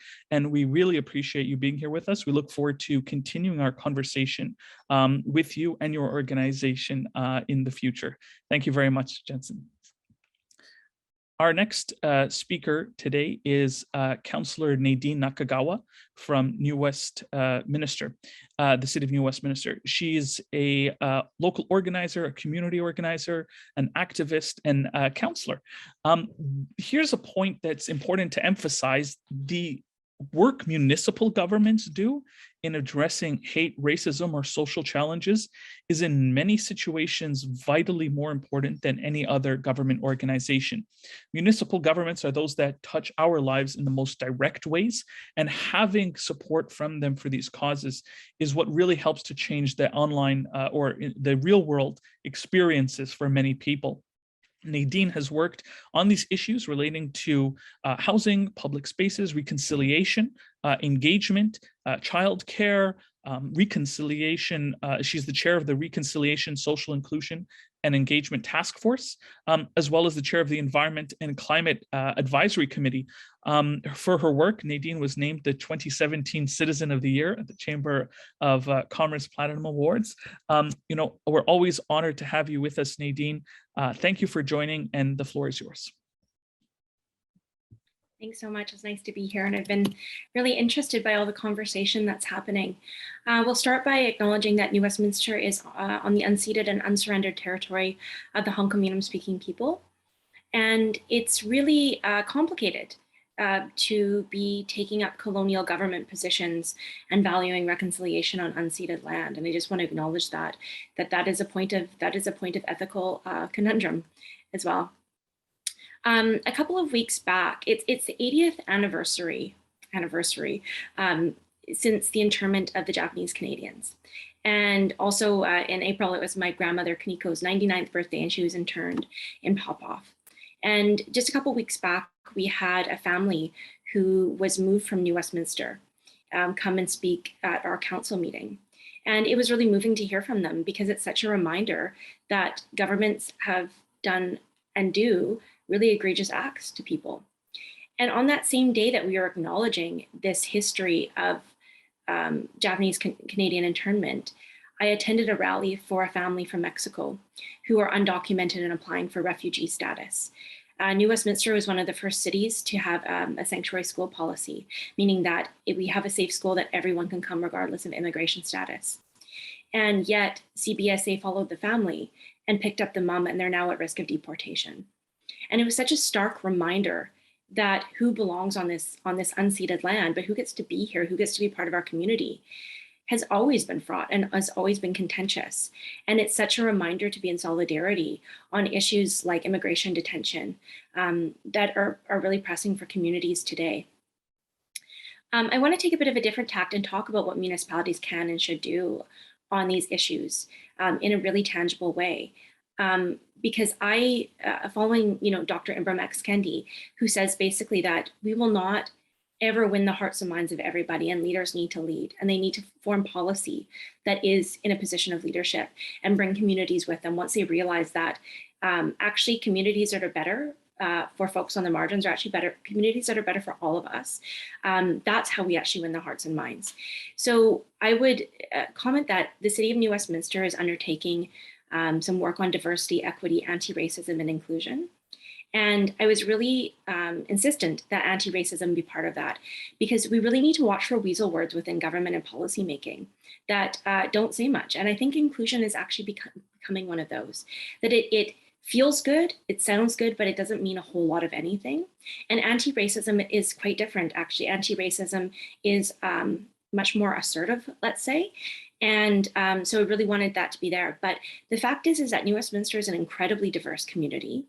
And our city as an organization doesn't look like it. And that is a problem. And we need to address that. So that's true of all levels of government. When I'm from Vancouver Island, when I walk in Victoria, it's a very white city. It's a government city. What does that say about the bureaucrats making policy on behalf of all of us? So sometimes the work needs to start inside before it goes outside.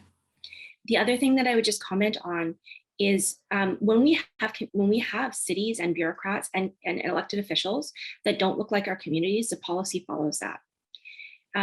Before I was on council, the city was undertaking a revision of our official community plan, which is like the master plan document for our community. And we were talking about where the heart of the community was. And a lot of people said, oh, Queen's Park, downtown. But not a lot of people said 12th Street. Which is where there are businesses from the Caribbean community, from the Filipinx community. There's roti places, there's Chinese food, there's there's so many different businesses there, but they don't serve the white community. They serve very particular communities. And when we talk about that not being a heart, the result is that it was open for gentrification and those businesses are at risk. And I was just in a conversation last night about the same thing around Joy Station in Vancouver, that those communities generally aren't valued and they're rife for redevelopment. And that really matters. When we're talking about anti-racism, when we're talking about hate, we have to include the material conditions of people's lives. It can't just be a theoretical concept. We have to acknowledge things like safe and affordable housing, access to transit, and what kind of food we have access to, what kind of communities, places we have access to, public spaces, community centers. Do we feel safe in our parks? So that's what cities are responsible for. And I think we have to keep an eye out for things like redevelopment and think about who's winning here and who's losing.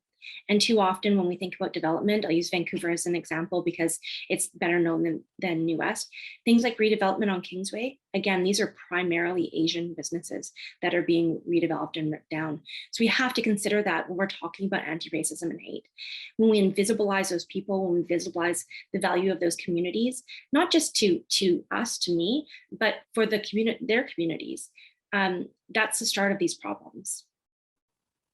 And finally, I'll just wrap up by saying that when we advocate for solutions, I think we have to be really careful that there's solutions that don't harm others.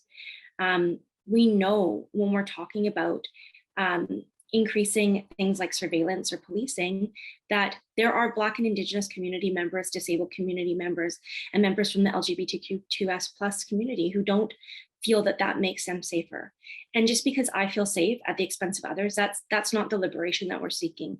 We truly want to make sure that our solutions lift up all of us and that we're advocating for something that creates a more beautiful world for all members of our community. And local government is a great place to do that. So show up and hold us accountable.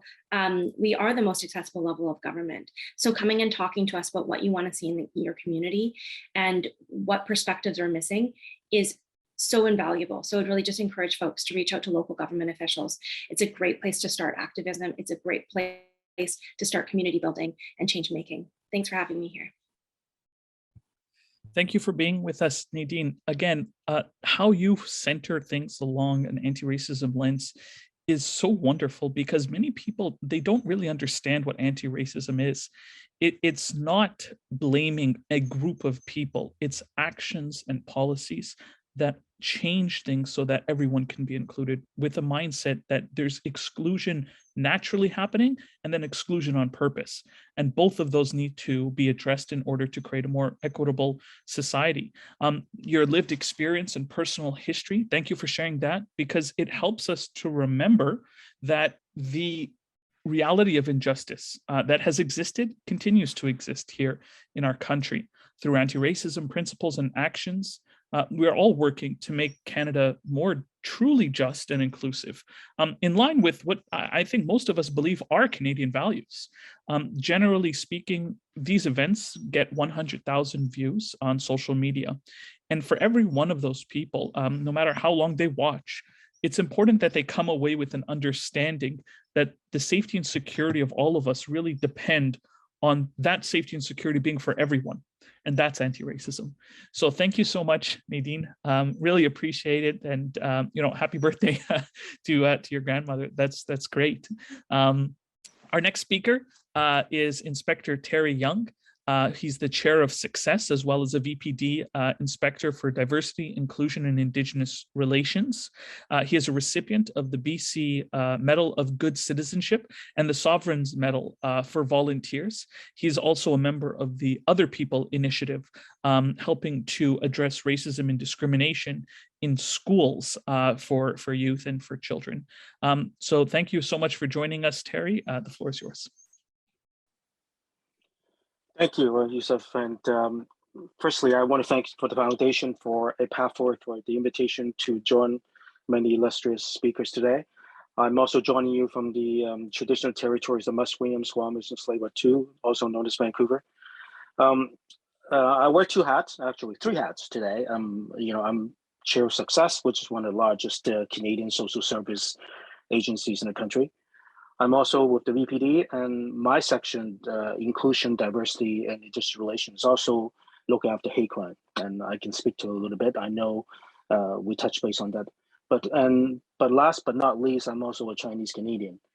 I think the last 2 years been a difficult time, not only because of the pandemic, because we see a major surge in anti-Asian hate crime in Vancouver.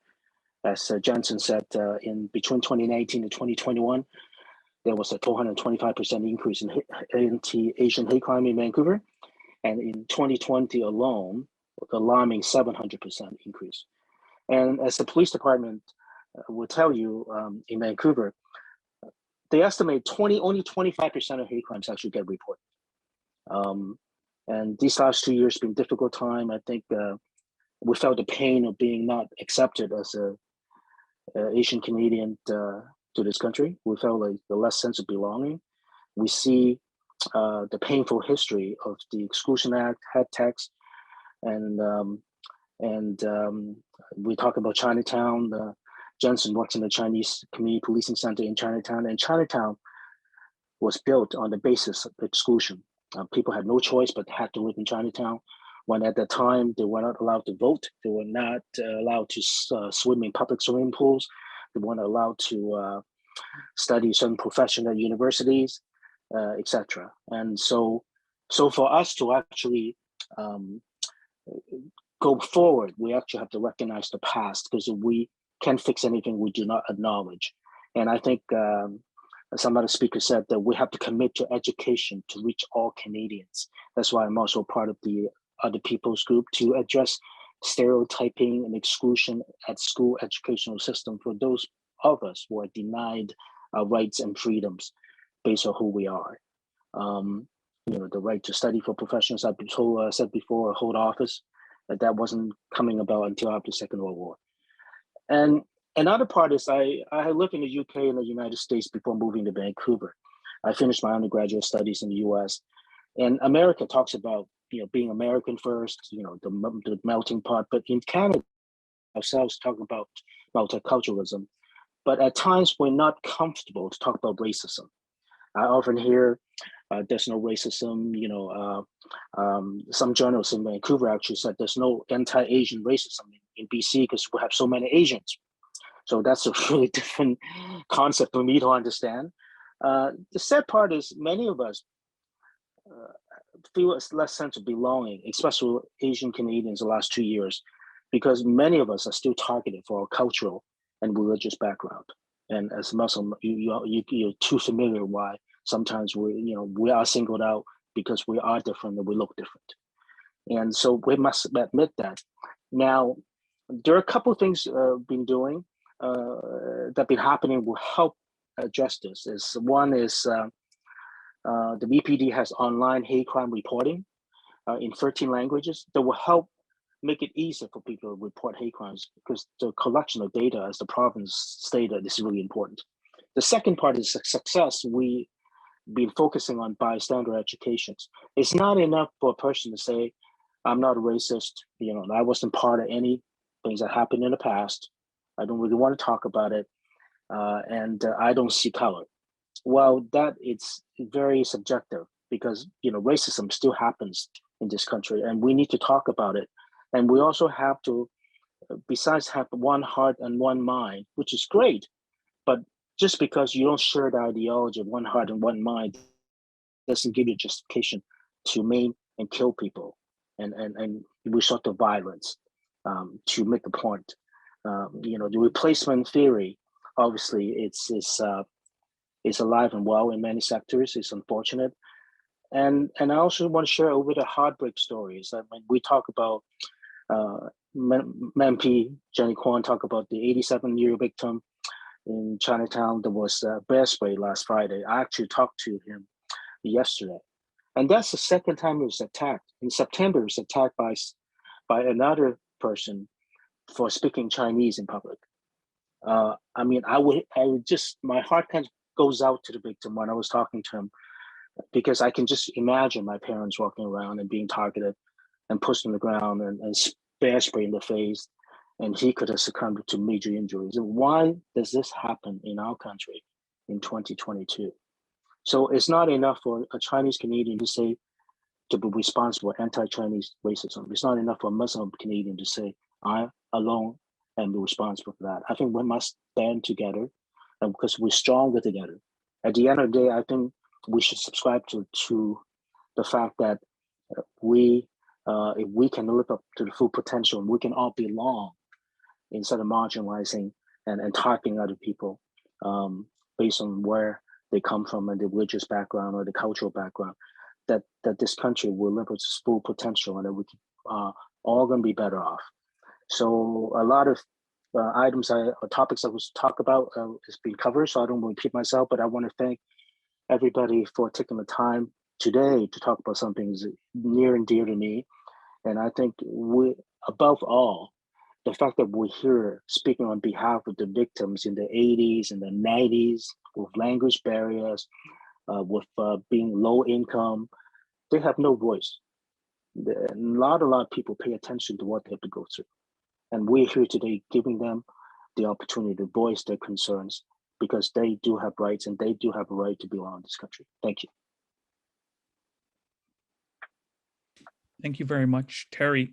The context within which you're speaking, again, the lived experience of being a victim of racism yourself, seeing it, hearing it, and as a police officer, to see it daily, perhaps, and to be engaged with the worst of what goes on.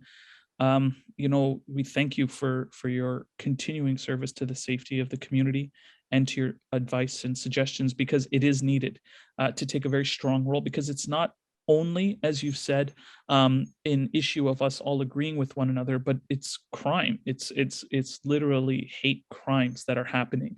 And sometimes we do have to see it from that perspective as well. So thank you for sharing that contribution and all the work that you, the VPD and Success are doing. Thank you. Our next speaker is Audrey Wong, who's the executive director of Eliminate Hate, spelt with an 8. Eliminate Hate is the advocacy arm of the Vancouver Asian Film Festival, and they work to interrupt, dismantle, and eliminate anti-Asian racism at the individual, institutional, and systemic levels. And how they do that is by harnessing the power of arts, film, and media. They provide anti-Asian racism learning opportunities and create safe and inclusive ways for the impacted community members themselves and allies to participate in initiatives aimed at supporting the systemic change and helping to create the equitable society that we all want. One of the first videos we played at the beginning was produced by Eliminate Hate and the Vancouver Asian Film Festival. So thank you so much for being with us. Audrey, please, if you unmute yourself, you can go ahead. Thank you, Yusuf. Hi, everybody. As Yusuf already introduced, my name is Audrey Wong. My pronouns are she, her. I'm the executive director of Eliminate Hate. And Eliminate Hate is the social advocacy arm of the Vancouver Asian Film Festival. Both Eliminate Hate and VAF are located and operate out of the traditional and unceded territories of the Musqueam, Squamish, and Tsleil-Waututh nations. And I want to acknowledge that with gratitude as a settler and an immigrant to this land. VAF is the longest running Asian Film Festival in Canada. We're going on our 26th year, and Eliminate Hate span out of VAF during COVID with the rise in anti-Asian racism and the recognition in VAF that we could be doing more with the network that we had. Now, Eliminate Hate, we leverage that network through arts, film, and media to combat anti-Asian racism. And our presence is primarily through the digital format online, and makes this conversation about online hate today particularly relevant for our group. At Eliminate Hate, we have a multi-pronged focus, and we focus on creating awareness. And this is both about the prevalence of anti-Asian racism through tracking incidences of hate that are not reported to police, through our Anti-Asian Racism Incident Reporting Center, as mentioned by Ellen from Project 1907, in collaboration with other groups. We also create awareness through fostering understanding and building familiarity within and across Canadian communities. Examples of this include partnering with the Vancouver Canucks for their Lunar New Year game, And that gave us an opportunity to showcase Asian Canadian Canucks fans. For Asian Heritage Month this month, we have our See Us, Hear Us campaign that celebrates the diversity of Asian Canadian career choices. And Yusuf and Tarek, thank you for showing our video in the beginning. It is meant to be celebratory and light, so it opens up an opportunity to discuss more substantive issues. We are also having a concert tomorrow to celebrate Asian Heritage Month in Vancouver. So what we do is we leverage these awareness touch points really as an opportunity for education. We combine these celebratory and notable events with education on the underlying issues that Asian Canadians face. And issues including what are the harms when, for example, diversity is not recognized? What are the harms of the model minority myth? Now, we use these opportunities to highlight this, and then we also discuss what opportunities individuals can take on a daily basis to combat these issues. This includes being an active learner about Asian Canadian history, being mindful of supporting Asian Canadian creators and businesses. We also educate by providing programming and workshops about anti-Asian racism for groups and organizations. Finally, we empower those in our communities to feel pride and speak about our identities and our struggles and showcase what makes us unique. To touch about what Ryan said earlier, social media is a source of hate, and it's also a source of massive information consumption in all groups, especially younger generations. So Eliminate Hate does focus on including social media creator content as a means to use these same avenues to spread awareness, education, and empowerment for each of our greater campaigns. Going forward, in addition to these existing activities, we're looking to generate funding to build capacity with like-minded groups to combat systemic anti-Asian racism on the institutional level. What we feel has worked for us in combating anti-Asian racism includes partnering with large organizations, and that's been helpful to increase reach and further awareness to create opportunities for deeper education. Promoting the Anti-Asian Incidents Reporting Center, it provides an opportunity to generate data that develops a more nuanced understanding on the prevalence of hate that occurs on a daily basis that is not reported to police. Both Jansen and Terry mentioned that there is an opportunity to make police reports when one is a victim of anti-Asian racism. However, we do also note that on a daily basis, there are forms of hate that occur that people don't feel elevate to a level where they would report to a police. And this is where the Anti-Asian Racism Incident Reporting Center has been helpful in collecting those other incidences. We also feel that connecting with and leveraging fellow Asian Canadians, such as our ambassadors and our influential supporters, to conduct outreach through modern modes of information dissemination, such as TikTok and Instagram, to engage a younger and broader audience in channels where they spread most of their time has been quite beneficial.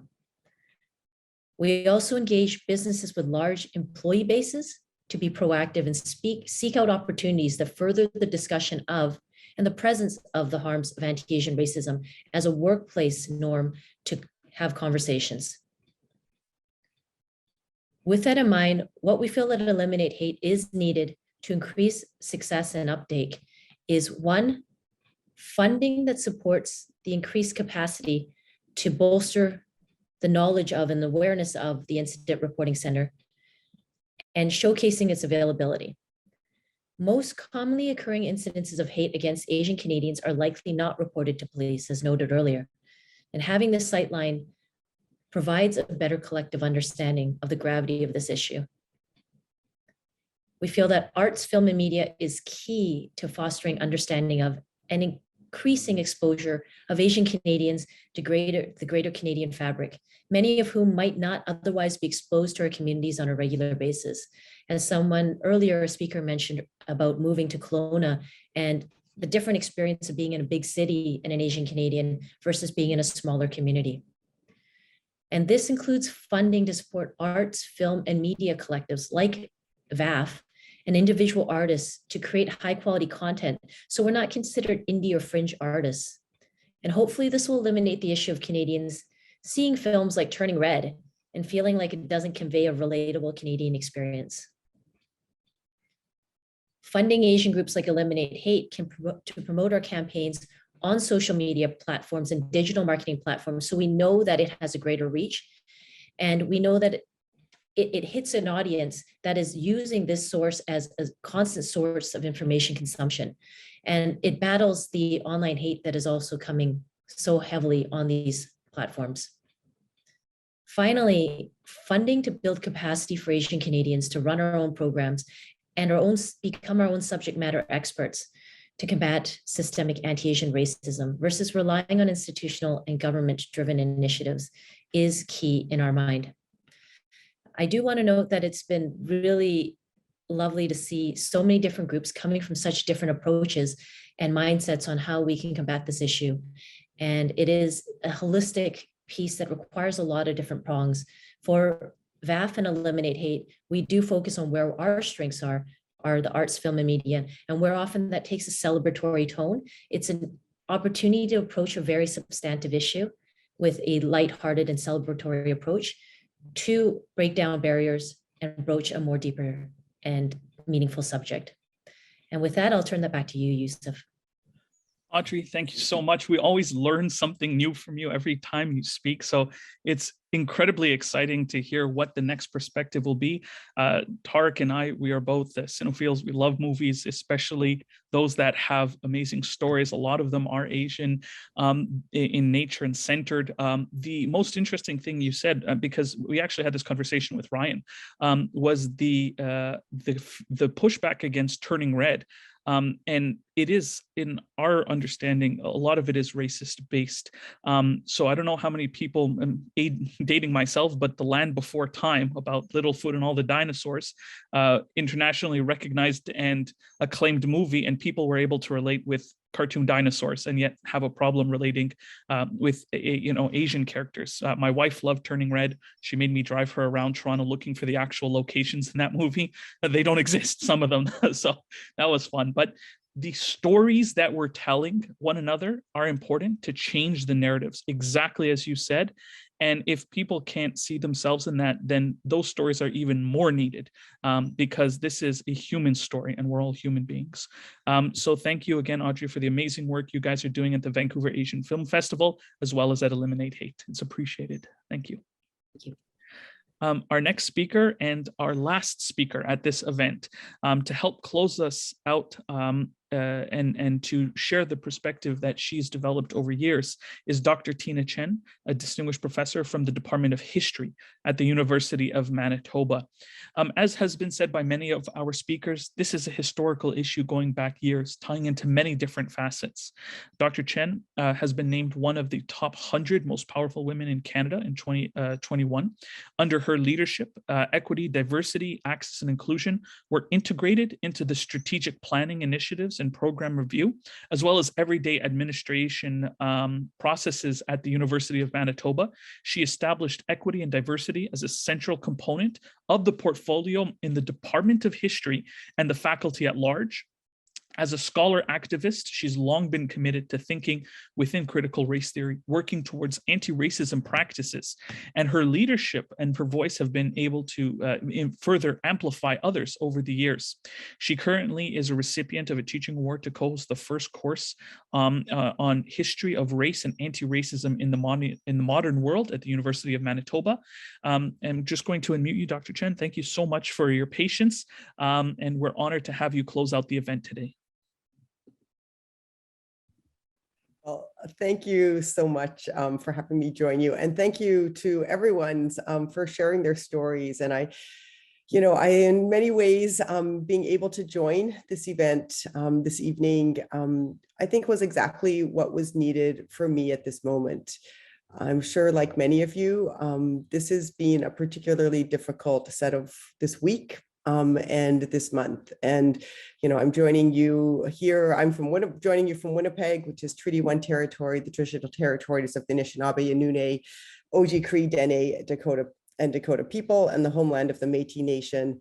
And with many, and as Nolan began talking about, relationships with their Indigenous communities really frame our experiences, my experiences here in Winnipeg, and how I think through and experience questions of racism, but particularly anti-Asian racism, and just acknowledging that this week, as we're gathering and we're thinking about Asian Heritage Month, you know, Indigenous communities are reflecting back on what now is a year from the time, you know, a year and a couple of days from the time where the country as a whole became aware of the mass grave sites. Not to say that they weren't known before. You know, we are here right now talking on the anniversary of the killing of George Floyd. We are seeing the cycles of violence, racist violence in Canada, North America. Tony, I thank you for sort of speaking to some of these events. And it feels, once again, that talk is just inadequate. And it feels in many ways like there really are no words at this moment. The cycles of violence and racism seem to keep, you know, coming up. We talk, we share, and they continue. And, you know, I think for me, it's really grappling with that, you know, particularly, I think, once again, over the last 24 hours, trying to get my mind around what that means, and also the repeated calls to, you know, do something. And I think what was really refreshing today is to, this is where I very much appreciate Nolan's opening comments, that in many ways, talk is doing something. It's building relationships. It's reminding us of the work that we do, and that we do that work in solidarity. And so I wanted to kind of close out a little bit with a few reflections, more than what I'm doing, but after listening to everybody, reflecting on a few of the themes that I think I've been hearing woven throughout people's different experiences and their own stories. And very much, you know, hearing, and I'll take the words straight from Ryan, you know, conversations keep dying on the table. And so what are we going to do about that? What are we going to do instead of one more report, one more set of actions that we hear from each other, but we don't really know who else is hearing and listening to, and how do we hold people accountable? But I'm also heard a lot of people reflecting on how do we build those solidarities, and how do we ensure that as we address anti-Asian racism, that we're really conscious of and always working against those frameworks of creating oppressions of hierarchies, that we are really aware of the way that different racisms come through interlocked systems of oppression, but that our liberation needs to be a shared liberation. And that if we don't think intersectionally, that we are in fact often offering up solutions that impact others negatively, that reinforce other forms of exclusions, of racism and oppression. And that, you know, this makes it often seem like a bigger problem. But what I think we've heard today is when we think in those ways, we expand our circles of friends. We make new allies, we think differently, we chart a path forward that is not just about who we are in our own experiences, but how we work that in relation to others. And I think here I was, you know, kind of very interested in just kind of picking up, I think, this theme also of allies and the communities. And the idea then that allyship, you know, is friendship, but allyship is also about action, and it's about centering communities and allowing communities to decide when and how we get to be present in relation to their work. And so I think from here and these kinds of reflections of what I'm hearing people say, and kind of thinking through these different themes about next steps, I did want to share a little bit of the work that I've been doing at University of Manitoba. And not really me. And so again, this is like, really, it's not me so at all as a person, but that I've had the great fortune over the last year of being involved in both of the national forums on anti-Asian racism. And so recognize many of you from those forums, and have been able to, you know, have an online, you know, friendship, allyship developing through those. But thinking really about how those national forums created opportunities. So the one at UBC and the one hosted by Toronto Metropolitan University really created opportunities for wide-ranging, broad-based dialogue among activists, community organization, Asian Canadians, researchers, government bodies, really doing that work to empower us to share, advocate, and build networks through which we could continue this work of dismantling systemic racism and countering anti-Asian racism in its diverse manifestations. But one of the things that I think, you know, we all left those, and any of those who participated, much like I think those who've joined us for this conversation, we often leave feeling affirmed. The work is sharing is cathartic, it's energizing. But much like we've heard this evening, that often leaves us with that question of, the future efficacy. So what impact and how can we make collective actions? So we're all aware of the work we're doing and how much work each of us is doing. And it's an absolute joy and sort of, it's a source of energy to hear what others are doing. But what do we need to do for next steps that will allow us to build, expand, and to sustain those relationships? Because we all get busy and we hope to sustain these relationships, and it gets more and more difficult. And so this is where I am extremely pleased because out of the efforts of all of you and the work you've done building these relationships of my colleagues, friends, allies in Manitoba and across the country, we have been able to convince the University of Manitoba to kind of commit to taking a leadership role in the next stage. And while we recognize the great impact of 2 national forums, the decision has been that rather than host another forum, what is actually needed, and I've heard this through many of the speakers, is somebody to actually get institutions to support the work of working groups that we need to coordinate nationally. And so that what we'll be doing is taking a slightly different approach to the next steps and establishing 6 national working groups on themes that we've identified. The community's already done that work through the forums. And I'm throwing this out here because all of you, and I hope we'll kind of be in touch and we'll sort of answer when these calls go out to different lists to participate in them. And here, for me, this goes back to the question, I think Pam raised it, but I'm sure others said it as well. The question that's being raised at all of the forums and all the discussions, can we really make change from within the institution? And is that where transformative change is going to take place? And, I would say mobilizing institutions to support communities to decide if, when, and how that change needs to be done is the crucial step. And so my hope here in the next stages is that the University of Manitoba will provide the resources, the support for community-based national working groups to do the work that we've identified needs to happen, to create those hubs, to create those networks, to ensure that the reporting mechanisms of Eliminate Hate, all of these groups as we think through all this work is being done. And we know that could have much broader impact if we simply, could be a little better resourced, a little better way to get started and to have those networks. So I'm really excited about that and really thinking about what it will mean for us to shift our mind as well to creating community resources, toolkits, creating those national networks in ongoing and sustainable ways. And in my mind, using the university's infrastructure and support systems to ensure that we're not all doing that work in different ways and recognizing that this is part of a anti-racist approach that institutions need to recognize that they have benefit. They have these from different places. And so those of us who are located within them, I think that's one of the roles that we can take. We can sort of shift those and shift the idea. We've heard it on here that expertise is not in the university, it's in lived experiences, it's in the community.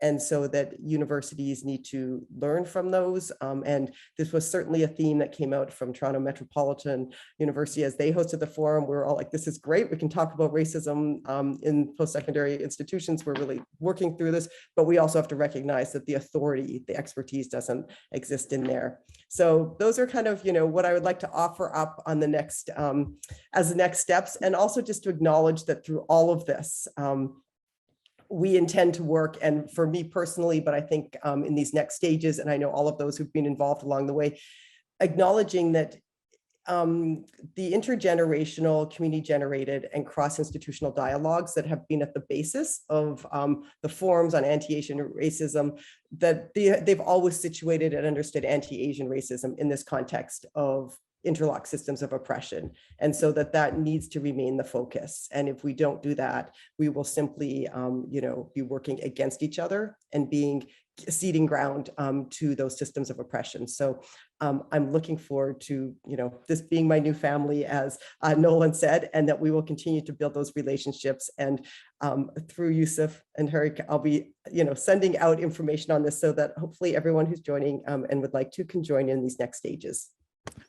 Thank you so much, Tina. Again, one thing you said that really caught my ear and that I love is addressing the systems of oppression, because those are the same systems that we can transform into systems of liberation, particularly in academic institutions where there's an opportunity to be these hubs, these focal points for social change and improvement.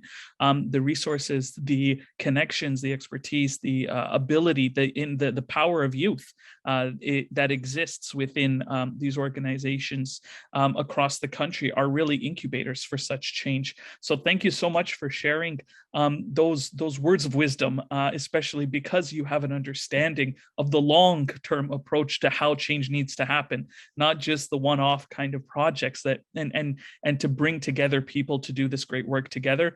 Your enthusiasm is infectious. Again, you know, we've all been on this call for 2.5 hours. I'm sure everyone's sagging a bit, so you ended on a high. I really appreciate that. Before signing off, guys, I'm going to give my colleague and co-founder at Foundation for a Path Forward, Tarek Tayeb, an opportunity to say a few final words with everyone. Thank you, everybody. My father grew up in Hong Kong, and he speaks Cantonese fluently. And I grew up steeped in Asian culture and philosophy and poetry and movies. And so with that deep respect of our ancient cultures and traditions, deepest respect. I only know Lehoma in Cantonese. That's the extent of it. But my father, he's very fluent. And again, my love and appreciation for Asian cultures because of my father's upbringing. Again, honored to be here with all of you, not just at this event, but in future work that we do together to combat racism and build our communities in a brighter and happier, harmonious Canada. Thank you all. Thank you, everyone, for joining us today and being silo busters, breaking down the barriers that exist between our communities and working together to stop anti-Asian hate. Take care and have a great day. Bye-bye.